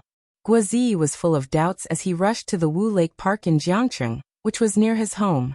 As promised, he arrived at a milk tea shop. Before he could stand still, a person jumped out from the side and grabbed his arm, shouting anxiously, "Go, go, go, go, go!" The person was strong, but her slender hand gripped Guazi's arm so tightly that it hurt. Luckily, Guazi recognized Yang Huan's voice. "What's wrong with you? Master Huan, why are you in such a hurry? Let me treat you to a cup of milk tea." Guazi asked in confusion. "Hey, there's no rush for milk tea. I think a fan recognized me just now. Let's go and find a quiet place to talk." Yang Huan was a little worried that her private meeting with Guazi would be reported and cause a misunderstanding. Luckily, this was Guazi's turf, and he was familiar with it. Soon Guazi brought Yang Huan to the lakeside of Wu Lake Park. They found a relatively remote bench and sat down to talk. But before Guazi could ask, Yang Huan, who could no longer hold back, asked, "Xiaogua, someone confessed to you on Friday, right?" Yang Huan was making a final confirmation. Although she could basically confirm the complicated relationship between Ding Xiang and Guazi, what if she was wrong? If it was not Guazi, and she had hurried over to persuade him, it would be awkward. Guazi was shocked. He scratched his head and said embarrassedly, "How did you know? Did my classmates tell you? Did someone really confess to you? I don't care who told me. Tell me first who confessed to you. How did they fall for you?" Yang Huan was gossipy and teasing him. Guazi thought that Yang Huan knew, so he did not hide it. He told Yang Huan about the two-dimensional girl. Listening to Guazi's explanation, Yang Huan thought to herself, that must be it. Sister Ding Xiang must have met her at that time, and that's why she was shocked. "Sure. Lil Guazi, I didn't know you were so charming." Yang Huan patted Guazi's shoulder like a man. "How did you respond? You promised that girl?" "No, she didn't confess. She just asked for my phone number." Guazi could tell that although Yang Huan kept asking, her attitude towards him was the same as usual. Therefore, he let out a sigh of relief and said with a smile, "Lord Huan, how could I dare to give out my phone number? See, I refused on the spot." Did he really refuse? Yang Huan's eyes lit up. "I really rejected her." Guazi smiled and said, "I even lied to her that I have a girlfriend." Yang Huan flicked her bangs, and a look of realization appeared in her eyes. "Why are you suddenly asking this?" Guazi asked curiously. However, Yang Huan did not intend to answer him. She changed the topic abruptly. "Xiaogua, you have to tell me the truth. Are you still in love with Sister Ding Xiang?" Guazi was stunned and did not know how to answer. "Tell me." Yang Huan said unhappily, "You are a man. Don't be so wishy-washy. If you are in love with her, then you are. Why don't you dare to admit it?" "Lord Huan, what are you trying to say?" Guazi said helplessly. "Why did you come here early in the morning to ask me these questions? Of course, I have something to tell you, but I have to make sure about this first." Yang Huan said seriously, "I mean the kind of love between a man and a woman, not just between friends. If you tell me that you are not in love with Sister Ding Xiang, I don't need to tell you what I want to tell you, because it is very important." Guazi was still confused, but he could see the seriousness in Yang Huan's expression. Guazi hesitated for a while, then nodded gently and said, "Okay, I admit that I do like Sister Ding Xiang. Did Brother Yang tell you? But don't tell Sister Ding Xiang. Before he could finish, Yang Huan laughed and said, "That's enough. Do you think I don't know what you're thinking? I have known that you like Sister Ding Xiang for a long time. At the end of last semester, my brother talked to you. Do you think he found out? I told him, didn't I? Now I want to know if you have a change of heart. Do I look like a playboy?" Guozi complained. "Okay, I am being paranoid. I am sorry, Xiaogua. I am worried about you and Sister Ding Xiang." Yang Huan was a bit embarrassed. "I will not keep you in suspense. I am here today to ask you something. You have liked Sister Ding Xiang for so long. Why haven't you confessed your love to her?" Guozi was stunned and did not know how to answer. "You are a man. Don't you know how to take the initiative? Show the courage you had when you sang for senior sister Du at the freshman party." Yang Huan continued. She had heard about this from everyone. "It is not that I don't want to take the initiative, but I don't think it is the right time yet," Guozi stammered. If he were to explain everything as he had told Yang Yi, there would be a lot of things to say. Yang Huan did not have Yang Yi's patience. She frowned and said, "What do you mean it is not the right time yet? You like Sister Ding Xiang, and Sister Ding Xiang likes you. Why don't you give it a try? Don't worry about being friends. If you can't be friends, you can be husband and wife." Master Huan's words had always been shocking. Guozi knew how Ding Xiang felt about him. He smiled bitterly and said, "Lord Huan, it is not as simple as you think. I am not sure. You can't expect a girl to confess to you, right? Let me tell you, Xiaogua, as a man, you have to confess first." Before Yang Huan could finish, Guozi, who was smart, had already figured out something. He asked in surprise, "Confess first? Lord Huan, what do you mean? Is Sister Ding Xiang going to?" Yang Huan saw that Guozi had guessed it, so she did not try to hide it. She said directly, "That's right. I am so angry because of you. After so long, Sister Ding Xiang is going to confess to you." Guozi was dumbfounded. "When that girl confessed to you." Sister Ding Xiang saw it too. Before Yang Huan finished his words, Guozi had figured out the relationship between these events at once. Additionally, Ding Xiang's eyes flashed in his mind. At the same time, he recalled Ding Xiang's words. "Is there anything else you want to tell me?" Guozi was a little guilty at that time. Now that he thought about it, everything was connected. While Guozi was lost in his thoughts, Yang Huan told him how Ding Xiang was going to confess to him. She couldn't wait. She was afraid that Xue Baolin or Xue Baobao would steal you away. She probably heard you rejecting that girl, so she decided to confess to you. Yang Huan said with disappointment. "Xiaogua, as a man, how can you not be as brave as a girl?" When Guozi was stunned by the sudden news, Yang Huan lectured him seriously. "Sister Ding Xiang's family is not as rich as yours. You still want her to pluck up the courage to confess to you?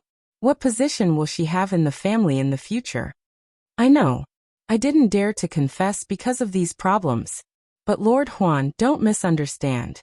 I am not saying that Sister Ding Xiang is not good. I am just worried that my family will reject her. I don't want her to be hurt." Guozi finally came to himself. He was moved and said seriously, "Then what do you want?" Yang Huan scratched his hair angrily and asked, "I used to work hard to make myself better. If there was a chance, I would try to pursue Sister Ding Xiang." Guozi said in a low voice, lowering his eyes. "But now I know what you mean. As a man, how can I wait for a girl to confess to me?" Guozi raised his head and clenched his fists. His body was trembling with excitement. "I should have fallen in love with Sister Ding Xiang first. I was the one who pursued her. So I should be the one to confess to Sister Ding Xiang." Guozi was moved by Yang Huan's words about Sister Ding Xiang's confession. He decided not to care so much. He thought to himself, "I want to be with Sister Ding Xiang." No matter who tried to stop him, it was useless. You're tuning in to the Earbook Haven YouTube channel. Don't forget to subscribe and join us on this journey to catch the most captivating stories.